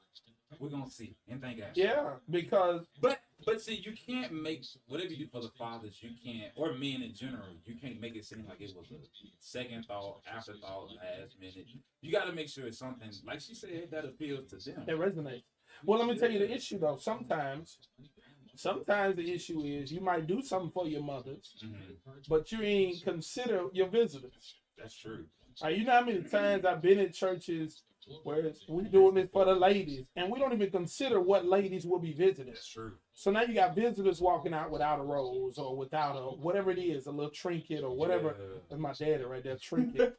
But you know, we don't always consider the other people that will come. We try to get just enough. And that can be detrimental because now they walk out feeling like, dang, I didn't where even, did I? right. Yeah, and even if they are a mother, is this what you're giving just reserved for the mothers who are part of the church? Yes. Or is it just for all mothers? Right, And right, that right. specificity, or fathers or whoever. Like that specificity matters, man. And it'd be funny because when you got too many, now you pass them out to one day be a mother. Doubling them up. But when you ain't got enough, it's like only the mothers of this church, right? I'm about to say the mothers of New Home. I just hear it in my head. And so that can become detrimental to your visitors. It does. And what are they getting out of this service? Absolutely. And that's, that's interesting. She said something key too early on about what is it that you want to get out of this? Mm-hmm. You know what I'm saying? Like What is every your goal? event, every service, Right. what is the purpose of this? We know for souls to be saved, we got that. Yeah. But in addition to that, what else What are is you it? hoping to accomplish? Yeah. Other than we had a good time at church. Yeah. You know what I'm saying? Like what else are you doing? And it's what you should be accomplishing should be the mission of your church. Like holistically, if you have a mission, so like ours is embrace, empower, employ. Gotcha. That's what we desire to do every time Yeah. for every soul, Yeah. right? Yeah. I want to embrace you where you are, empower you with the word, employ you to do the works of God. So it's a movement towards discipleship, a movement towards serving. And so if that is the case, it means I got to get you by my embrace. I got to empower you with the word. So, and I think that matters. I don't think a lot of people are keeping the goal in mind. How does this fit with the vision and the mission of the church? That makes sense. And that also serves as safeguards and guardrails to keep you from trying to do what you see everybody else do. Absolutely. You know what I'm saying? Absolutely. It's one thing to glean from an idea, to figure out how that works within your context, but it's something altogether different, as we were joking around about with you hearing something and then just taking it and trying to make it work for you. Right. That makes sense. Kiara said she having an egg roll bowl. What is that? I thought that's up your alley right there. No, I don't know what that is. I know you like vegetables and stuff now. Well, you probably always did it. You hate me? No, I just ain't my That's thing. what I'm saying. Mm-mm. Every time we talk about the vegetables, y'all got some slick to say. I just don't eat it. Oh, we got some. Every time I meet something, what is that? Oh no, you were eating plant based. I ain't with that plant based. I ain't with that plant based. What did plant based ever do to you? Don't call it chicken nugget if it ain't chicken nugget. It is. I had it one time. Chicken nugget. Look, I had it one time. It ain't chicken though, so don't call it chicken nugget. It's chicken. Just call it a nugget. It's chicken flavored. It's a cauliflower nugget. It's chicken flavored. Look, It's chicken flavored. I had it one time and my cheese didn't melt. I was mad. I went home. I put it in the microwave more and it did not melt. Do you hear me? I put it in the microwave for a little bit longer and it did not melt. I said, I praise God for Plant Bay and how they ministering to everybody else, but that ain't good for me. I love them for everybody else, and I will say, kudos to my black brother and sister who are the owners of that. But hey, It just don't resonate. I don't eat that. I don't can't eat. resonate with your soul. It's an acquired taste. I can't do It that. definitely is. Firing up the grill, Brandon Smith, man, bro. We're praying for you. We're praying for you and your family, man. We love you all. We're praying for you and your son. Brandon Smith, his son was the deputy that got in the accident a few nights ago.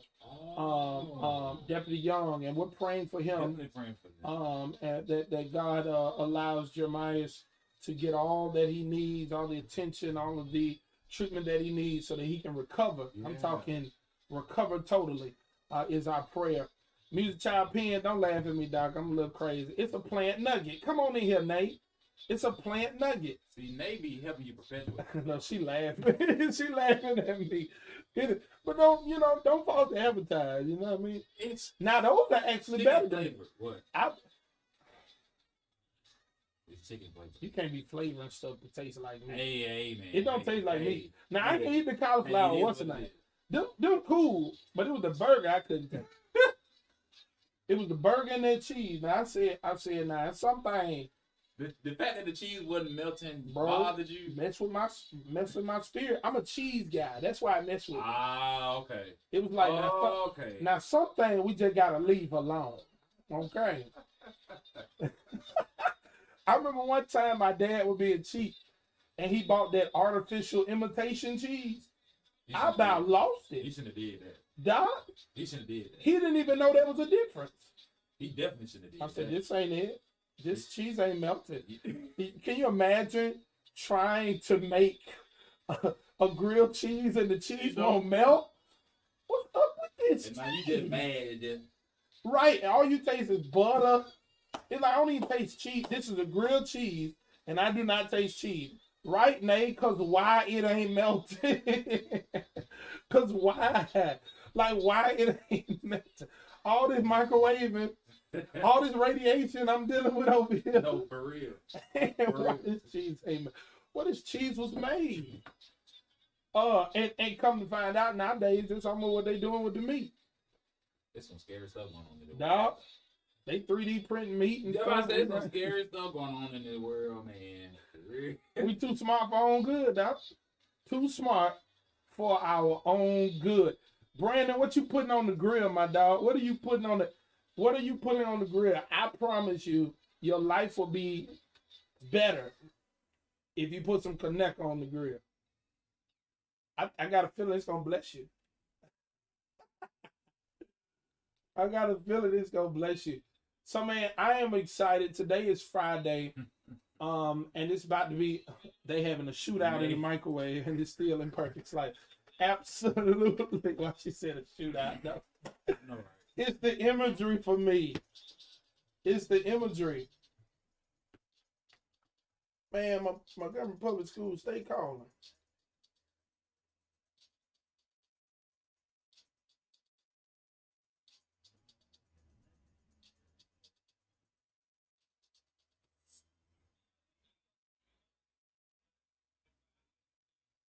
Oh, Lord. All right, family. We about to jump back on the air, man. Thank y'all for riding with us. It's about 4:32. We got a little bit more information to spill. And we're going to get up out of here. It is Straight Church No Chaser.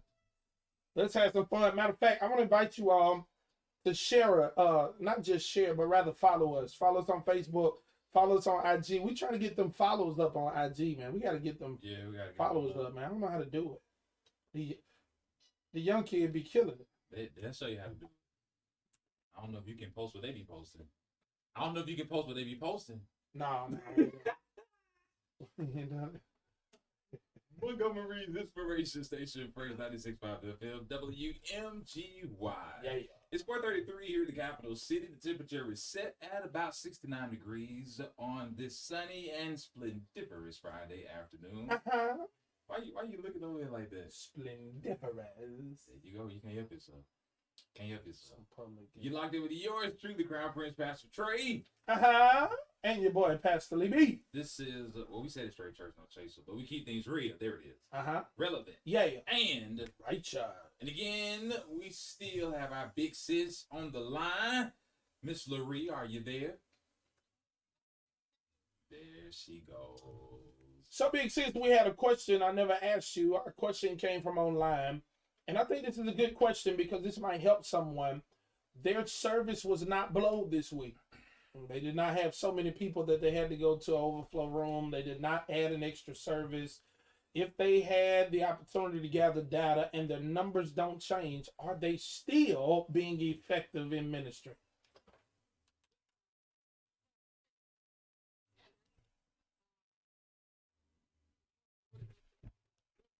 Yeah. Every pastor and every church has its mission. My father was very big in evangelism, and that was his gifting. So our church was very big in reaching souls and doing things to get people saved. And you never lose in that way. So my thing, if that's the case, what is the thing that your church is gifted in? Are you youth driven? Are you prison ministry driven? Whatever it is, whatever that thing is that you all do it and do it well. Because just because we have a lot of people coming doesn't necessarily mean that everything is working right. Everything is on all. Just like if it's a smaller ministry, doesn't mean that it's not effective, or it could be it isn't effective. You can't judge it off of that. So I think that whatever it is that ministry is called to do, You do it, and you do it well, and you do it in excellence on a small scale or on a large scale. And I think that when you do it that way, God can be pleased because he's concerned about individuals. And when you're a smaller church, you really can get things done because you all know each other well, you know who does what well, and your team can be tighter because you all have more of a bond versus a larger church where I have to try to go around and try to get to know people. So I feel like a smaller church in a sense has an advantage in that area, and you just go after whatever it is that you feel like, you know, God is calling you to do. If it's feeding the hungry, and you do that once a month at a certain time, you know, whatever it is that you do, just do it in excellence. Gather the data even from that. Keep it, if you don't have it, 10 people come, 20 people, that's important. That's a lot of people. Yeah. Because those people know people. And everybody started small at some point. Phenomenal, but just whatever it is that you do it and you do it well. I love it. I love it.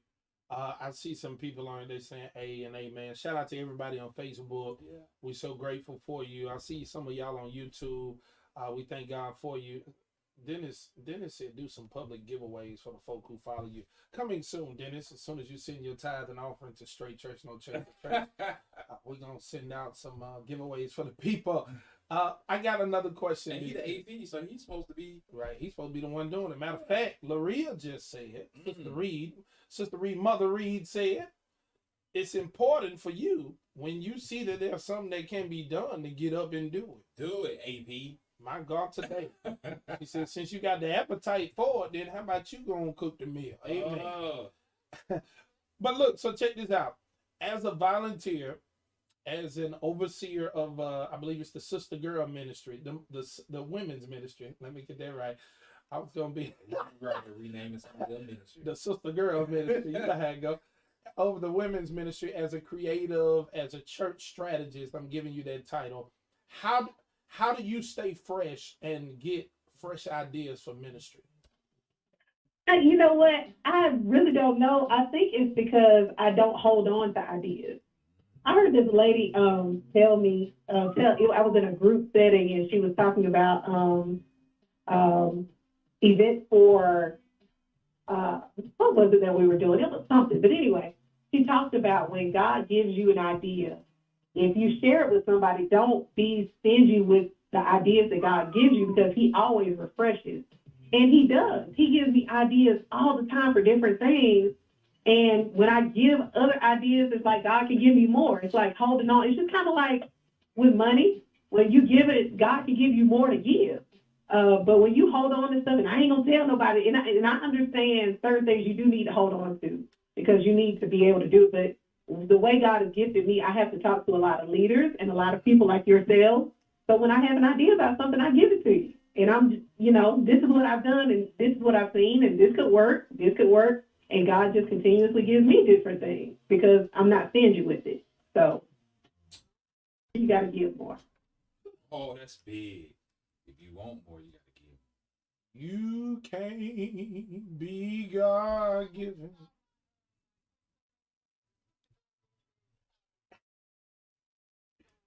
Really? Shout out to you. Shouts out. We get it done together. I got a great co-coordinator. We work together. I love it. I think I'm gonna change our women's ministry to the Sister Girl Ministry. What y'all women be saying, Sister Girl.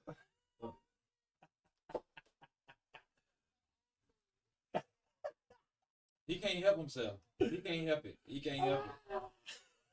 He can't help it. No, so I love that. I think that's rich. I think that's raw. I legitimately can testify to the same sentiment. There's not a moment when I'm talking ministry with another minister or pastor that I'm dropping ideas and I'll be like, when you take it, just don't say my name one time. Don't say my name. Don't forget about me. Right. Don't run off about your blood. boy. Yeah. So I think that's rich. I was wondering what your statement would be because there's a lot of people now that are picking churches to follow so that they stay exposed to different ideas and concepts of how to do ministry. But I think you just got that raw talent and you just kind of consider things in different ways. Or are you, I mean, even though you're sharing, are you also considering what would kind of win you over to whatever the goal might be? I do consider myself, and I think about what I like, and what I would spend my time on, because time is a big thing for me. So if I take the time to come to something, I want it to be effective. I want it to be good. I want it to be something that I can tell other people that they should go to as well. And I'm always thinking about what I like, but I'm also thinking about what other people like. And going back to that same notion of what are we trying to accomplish here? What am I trying to do? Am I trying to reach women with this, or am I just trying to do something? Because sometimes we get caught up in just doing things, but it's not effective. So I think that we just have to go back. What would be a good event for us to do? So one of the things too that I'm starting to focus on, and this is kind of in what we're talking about, is less events, more connection. Because people right now we have events everywhere. You can go on Eventbrite and just pick an event to go to that you might want to go to. But if I'm trying to be effective, it's going to take me a little bit to really get things rolling, get the proper, like I said, we're going to do things in excellence. We've got to plan it properly. So doing something every month with volunteers, it's a stretch on my end. And I'm at a mega church. So I know that if you're in a smaller church, that might be too much, So sometimes you got to go back at your calendar and say, you know what? We're doing a bunch of lackluster, as we say, mid. We're doing a bunch of mid stuff. We power pack. We want to come in and punch them down at least once a quarter. Can you? In 6 months. Let me pause you right there. Can you put that in perspective for us? You say you're at a mega church. How many members are at the church, and it's a stretch for you? It's like 8,000 to 10,000 people at our church. About the online members and all that. So, man, that's just in person. 8 to 10,000. Thinking about volunteers. So, our numbers gonna dwindle down now. When you start doing 15 to 20% of that, is gonna work. That's in any church. So TD Jakes got 20,000 members. So that means he's got about 2,000 people that's volunteering. 2,000 to 4,000. Or if you go to a church that's got 200 members, that means you got, what's 20% of that? 40 to 50 that are solid. When you really start doing these numbers, everybody's got a smaller ministry. That's a good perspective, though. That's a real good perspective when you start crunching the numbers. It levels out the field for sure. The thing about larger churches too is everybody thinks somebody else is gonna do it, and it's like, no, we need you. We need you to come in and help. Yeah. Just because it's a big church doesn't mean everybody's serving and everybody's working. And So that is, of course, trying to incorporate more volunteers, keeping your people excited, but not overtaxing people either, because that's not their job every day to come in here and try to. But if I can be organized and have a plan of what we're going to do, keep everybody excited for the next 6, 7, 8 weeks, and then we come in here and just take everybody's head off with whatever we're doing, that's what I want to do, and then have our small things that we do in between that. So, yeah, I think that sometimes we overtax and we do too much for whatever reason. Yeah, you got to have those breather months where nothing's going on sometimes. Now let me ask you this. Yeah, because you mentioned something that I've often spoken to, and I don't know if I was effectively handling or addressing it. But when you are doing so well and presenting, a certain level of excellence, it's hard often to get others to serve because they think it's already going so smoothly that there's no need of them. How do y'all address those concerns? Well, let me see. I'm trying to think about that one now, Pastor Walt. Yeah, I mean it's a pickle, right? Like you're already performing and or producing and being effective, and because it's happening so smoothly, and you start thinking like intergenerationally, like, yeah, we've been doing it good. Like I'm just thinking down the line, we've been doing well. It's been amazing for all these years, but where are we really training the next generation? Like, who else is going to step up to help this go? Because sometimes in many churches, it's going well with the 10% making it all happen. What happens when the 10% burn out? Like, how do you get more people to be involved? You really have to, I think that it has to be mentioned constantly. It has to be, you always have to be incorporated. We want you, God, we need you to serve. And when you have, how should I say it? When you do, I know those ministry fairs, we have them, and doing those to assist with people, but even from the pulpit every Sunday, just reiterating, we need volunteers. And that's the word, I think it's the verbiage as well. We want volunteers instead of we need you to serve in ministry. It's like, well, what does that mean? I need you for, and then too, we have to come up with causes to incorporate different gifts for different things. Because if you ask me to be an usher, I'm not doing that. I don't like being fussed at and yelled at. I don't want to be in the parking lot ministry. So it has to be something that I really want to do. Some people might like that, but that's not my thing. Right. We need people to help with the youth. We need some. I'm not that person. Wait. Now, when you started talking about the usher ministry, that sounds like it hit a little close to home. Pay me to be an usher. I'm gonna get with you. You gonna tell me where you ain't gonna sit, and I'm telling you this is where you got to sit. And no. You sound like Lee. You sound just like Lee. She being real. You sound just like I can't trip on it. Now I'm gonna get into it at this church service.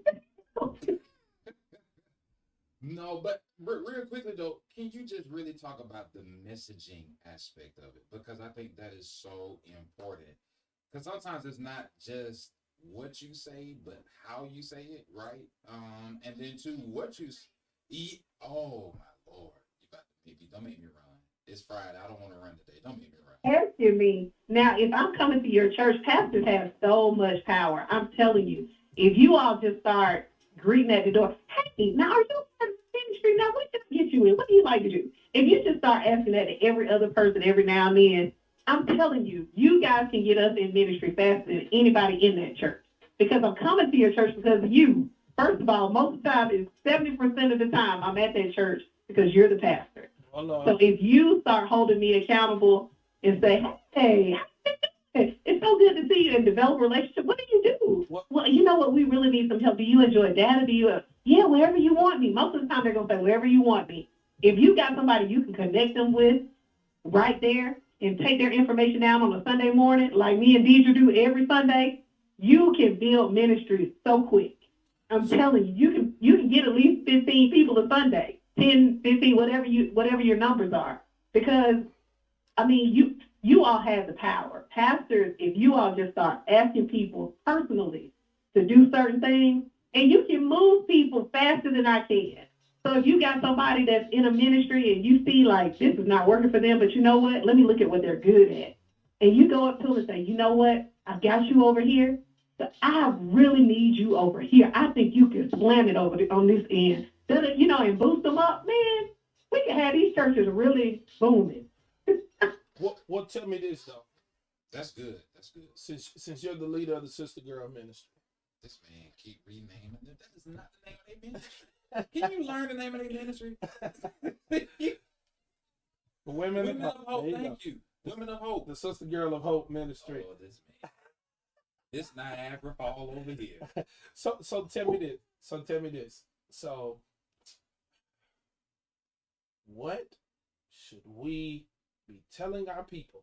We ain't got much time right now, but what should we be telling our people? Because some pastors are telling people, handing it over to people, but those people are threatened by the new people that could come into the ministry. Let's talk about it, because sometimes the pastors do hand the ball off, but the other person throws the ball away because they don't want that ball in their corner. Snatch them off the field so bad. Help us. Yes. How can I say this? I have experienced that and I've seen it happen. And when you come into a situation like that, if you're not strong and you don't know God like that, you'll be like, you know what, y'all can have all of this. I'll just come to church on Sunday and keep doing what I've been doing. But when you've been called to do something and you really feel strong about it, it's tough because some people, they don't have anything else. This is what they have. And they've taken ownership of it in the sense of it's mine and ain't nobody getting it. And the only person that can correct that is the pastor. And I know that, you all have your people, you have to play it, but what leaders can do is pair people. And I talked about this at our ambassadors assembly, is to keep it from being where is my ministry, you rotate leaders. So nobody feels like because you ain't got but 2 or 3 years to do this ministry. And then another person comes. Oh, Lord. Wow. That's one thing where nobody feels like they're in place forever. And you make it known. It doesn't matter. It's like when new members join the church, you have just as much right here as the people who've been here 50, 100 years. And you let everybody know that. When people start getting that in their minds, it's like, okay, I can't be over this all the time. Yeah. I mean, people start, I invested in this, and it's like, so were you investing in this for yourself, or were you doing this for the Lord? And I think that's the other thing that we have to volunteer, because God needs you. You are the hands and feet of Jesus. Just reiterating what we're doing and why we're doing it. I love it. I love it. I ain't gonna lie to you though, sis. Rotation have folk in their feelings too, though. Maybe.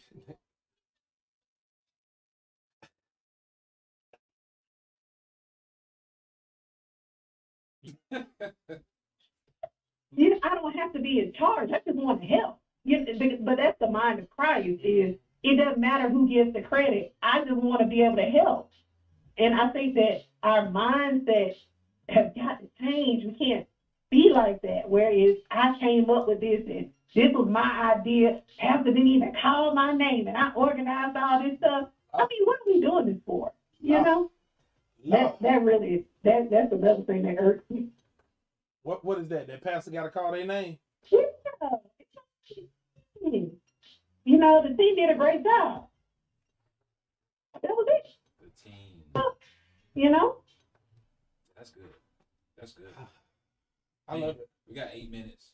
We about to get off here? Yeah, we got 8 minutes. We got to get go. So we got 8 minutes. I think we should allow Bishop Reed, overseer of the Sister Girls of Hope Ministry. That is not the name of their ministry. Would you please put some respect on the Sister Stafford? I didn't change the name of the ministry. Okay. But I want you to speak to those. There was something you harped on that I think every pastor is going to need help with.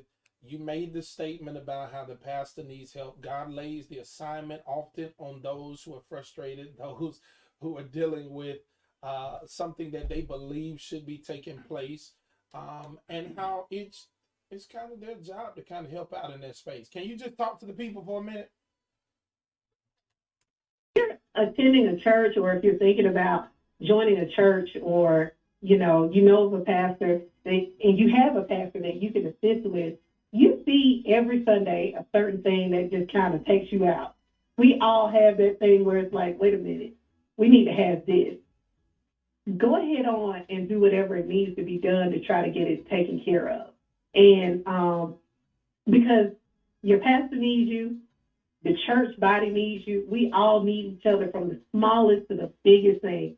I'll use it as an example. When we went into our Hope Theater Flex, we were in there, everything in there at the time was black. And our first Sunday we walked in and we're all looking and it looked good.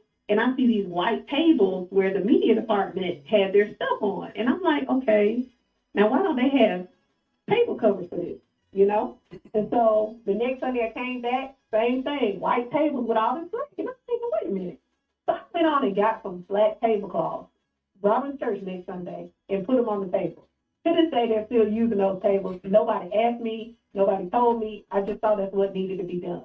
It was something small, but when you look on camera and you see white tables in an all-black room, it just ain't go together, right? Right. So it's little things like that that are needed for us to make sure that our body is taken care of, the church body. And it's just the smallest of things to the largest of things. Assist your pastor help. If you're a pastor, accept the help. Let us help you.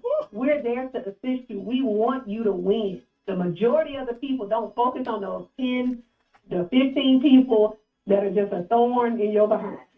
I know that is. But focus on the people who are there for you. We're there to help. We're there to assist.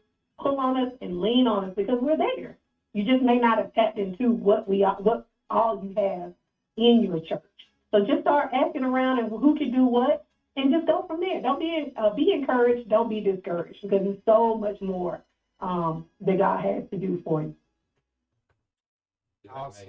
That's major. And when you come with the conference, don't forget to let us know, so we can, you know, come through and support and all that good stuff. Yeah. That's some regular stuff. Don't do that. We go shout out. Let me get the words right. Okay, shout out to our big sis, Laria Reed. If you enjoy any of the content that she just gave you, throw some hearts on the screen. If you're on Facebook, if you're on YouTube, put some hearts on the screen. Make sure you share this entire program with somebody because I promise you it's going to bless somebody's church, someone's pastor. She is the overseer of the Women of Hope. That's it. He finally got it. Well, I knew what it was. By George, I think he got it. I knew what it was. I just didn't, I like to call stuff what I like to call it. You like to rename folks' ministry. But the Women of Hope over at the House of Hope Atlanta under the leadership of the greatest, Pastor E. Dewey Smith. What you calling your what? The bishop. That's the bishop. That's the bishop there. So we definitely thank God for you coming in and talking to us today on Straight Church No Chaser. You had a little fun with us, and we're excited about what else God has for you and what else He has for us. Absolutely, it was great. It was great. We love you. Well, we love you too. What you eating today?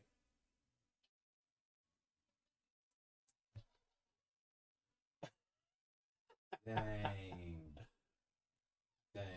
Well, it is dinner time. You're not cooking. You don't cook on Fridays.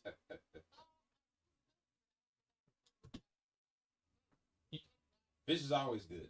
You frying it? Hard? Do you fry it hard or soft? Come on in the house. What do you put on your fish?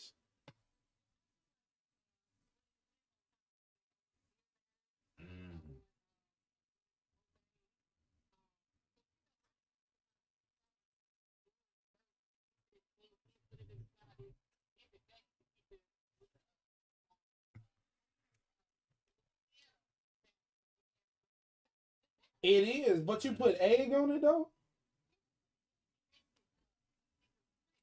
Man. Interesting. You done told me something. Yeah,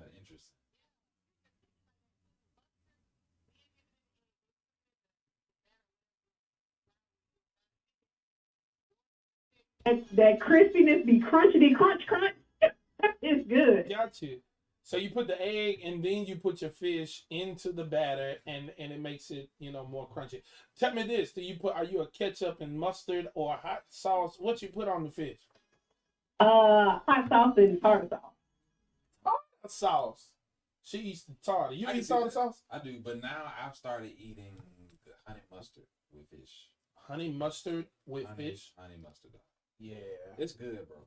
Yeah, I don't put anything on there but hot sauce. Really? Because I like to taste the batter. My wife is like that. Yeah. When they season it good, oh my God. Burn it. Don't need nothing. Just fry.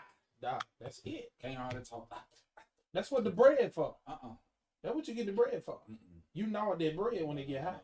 I let y'all have the hot sauce. Just give me the honey mustard. I'm good. I'm good. So what's your favorite type of fish? Do you have a favorite type of fish? Well, I'm a little bougie. I like the cod and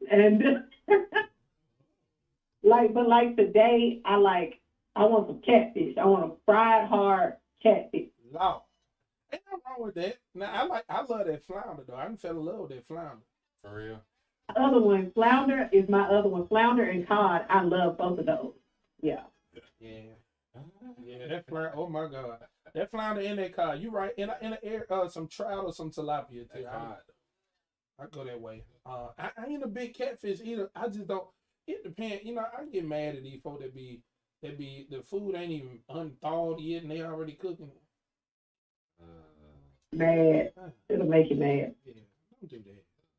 Cook your fish all the way through. Amen. Praise God. Well, we're gonna let you go. Enjoy your fish. Because you just made somebody hungry. I'm trying to think now. I'm trying to think what type of fish I'm gonna go get when we get out there. We leave this studio. Lord have mercy. Sister Sanford said she going to buy her some fish. Now. I love it. Well, thank you again, Big Sis, for Yes. tuning in. Love you you. too. Love you. Peace out, fam. We getting out of here. Yeah, we done. Listen, Sunday is coming. Uh-huh. Make sure you get up and go to church. Go to somebody's church. Go to church. Yeah. If you don't have a church to attend, we love you. Love to have you at Restoration, 164 East South Boulevard, Mm-hmm. between South Court Street, Norman Bridge Road. Service starts at 9:30. Some of y'all was there last Sunday. I want to see you again. Did This y'all Sunday. y'all did breakfast this past No, we Sunday? didn't do breakfast. What did you do? We gave them spiritual food. I thought it was something It was that first. you were doing. No, not this past. It wasn't they pay. Okay. I know it's First Baptist in Pratt. Yeah. Okay, all right. They doing the food. They have breakfast every Sunday. I thought you were doing something. We got some stuff coming up though. Okay, all right. Yeah, we got some We're stuff gonna leave that there. Oh man, shout out Big Bro is in the chat. Coming Thursday, midweek manna at 6 p.m. Is Pastor Henry C. Davis Jr. Big shouts out. and Big Rock Santa. They're gonna be here on live on Praise 96.5 Major. Thursdays, midweek manna at 6 p.m. Yeah, that's big. Yes, sir. And before we go, we do want to take this time to shout out one of our brothers whom the Lord has Shout out salvated. now. Major shouts out to the new pastor. Pastor elect, Come on now. Of the Friendship Friendship Missionary Baptist Missionary Church, Baptist Church, Prattville, Prattville, Alabama. Alabama. That's The big Pastor. homie. Come on with it. What you call him, JG? I call him Pastor JG. Y'all know. I know him as Pastor JG. The Y'all big know him homie, man. as Pastor Jonathan Gilbert, Jonathan man. Gilbert. Major Shout out shouts to you, him. bro. Absolutely. Absolutely. We're proud of him. Yeah. And definitely praying for him in this new work that God has set before him, and we're praying for him and the new church family. Yeah, Praying that things go well. it's gonna go. It's gonna be major. I got a feeling everything gonna be all right. Let me ask you something, man. Mhm. Let me ask you on the personal tip. We're going.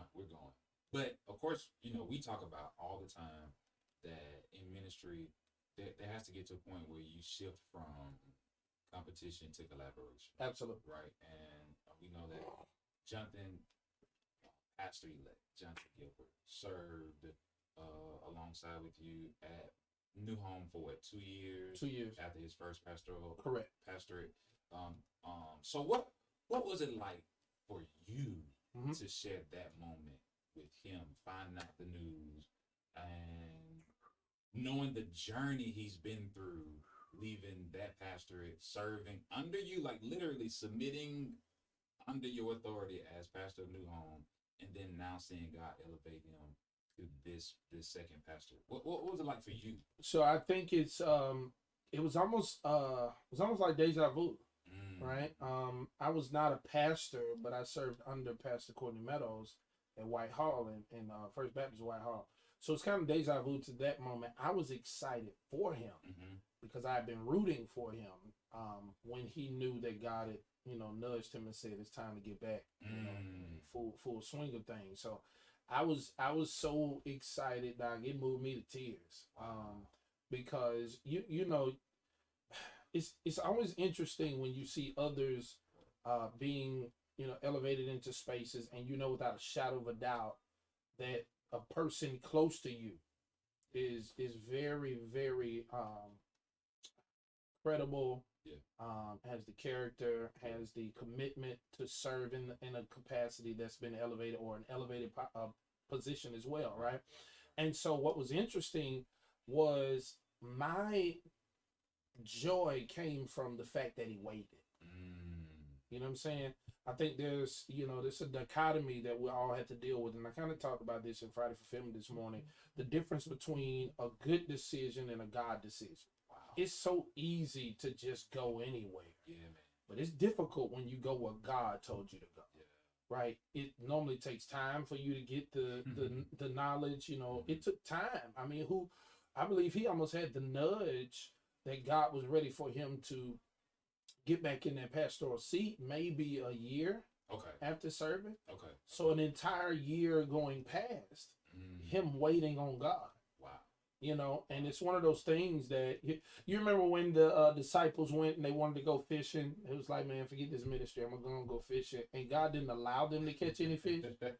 I think it's that same type of concept. So the joy that I had concerning it was like, man, you waited. Yeah. You didn't listen to the street. You didn't listen to what the street committee of folk had to say. Wow. You stuck with God. Yeah. You served very well at New Home Mount Meigs. Yeah.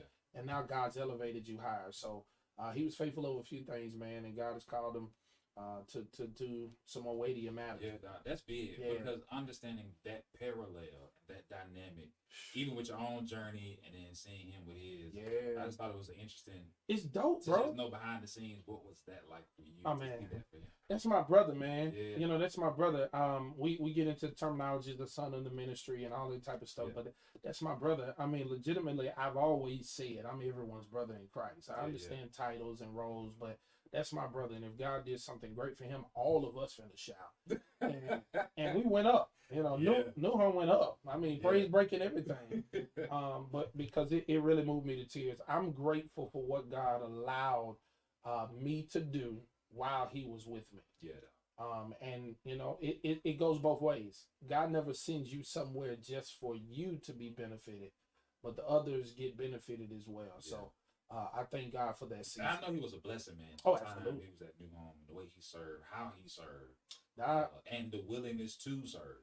it would be interesting to have a conversation with him. Yeah. But I believe your character is shaped when you're serving. Yeah. And you're serving without desire to be seen. I mean, me and him would jump in the mail course in a heartbeat. We'd be singing, rocking, leading, backgrounding, like that's just what it was. Yeah. And so Yeah. to have a partner to do all of the serving with you, no matter how gritty or dirty it might have seemed to be, is a blessing. So because he was faithful there, I know God's about to blow his mind. Man. Yeah, it's gonna be amazing. Make sure shouts out to JG. Man. Absolute. And friendship. Friendship Missionary Baptist Church. Sound like we're gonna have to make the journey on up there. Oh, doubt. It's gonna be a blessing. Have to go up there. It's gonna be a blessing. Listen, family, y'all keep it locked. We'll see you next Friday. We out of here. But in the meantime, in between time, we got more great gospel music coming up. And don't forget, the preacher be on tomorrow. The preacher. Pastor Fred. Great. Y'all with the preacher. Make sure y'all check him out. 9. Don't have me lying. 9 a.m. till he get off. Yeah. We're gonna have it together next week. We have it together this week. But y'all make sure y'all check him out tomorrow. Keep it locked. Keep it locked, fam. This is Praise 96.5 FM, WMGY. Peace.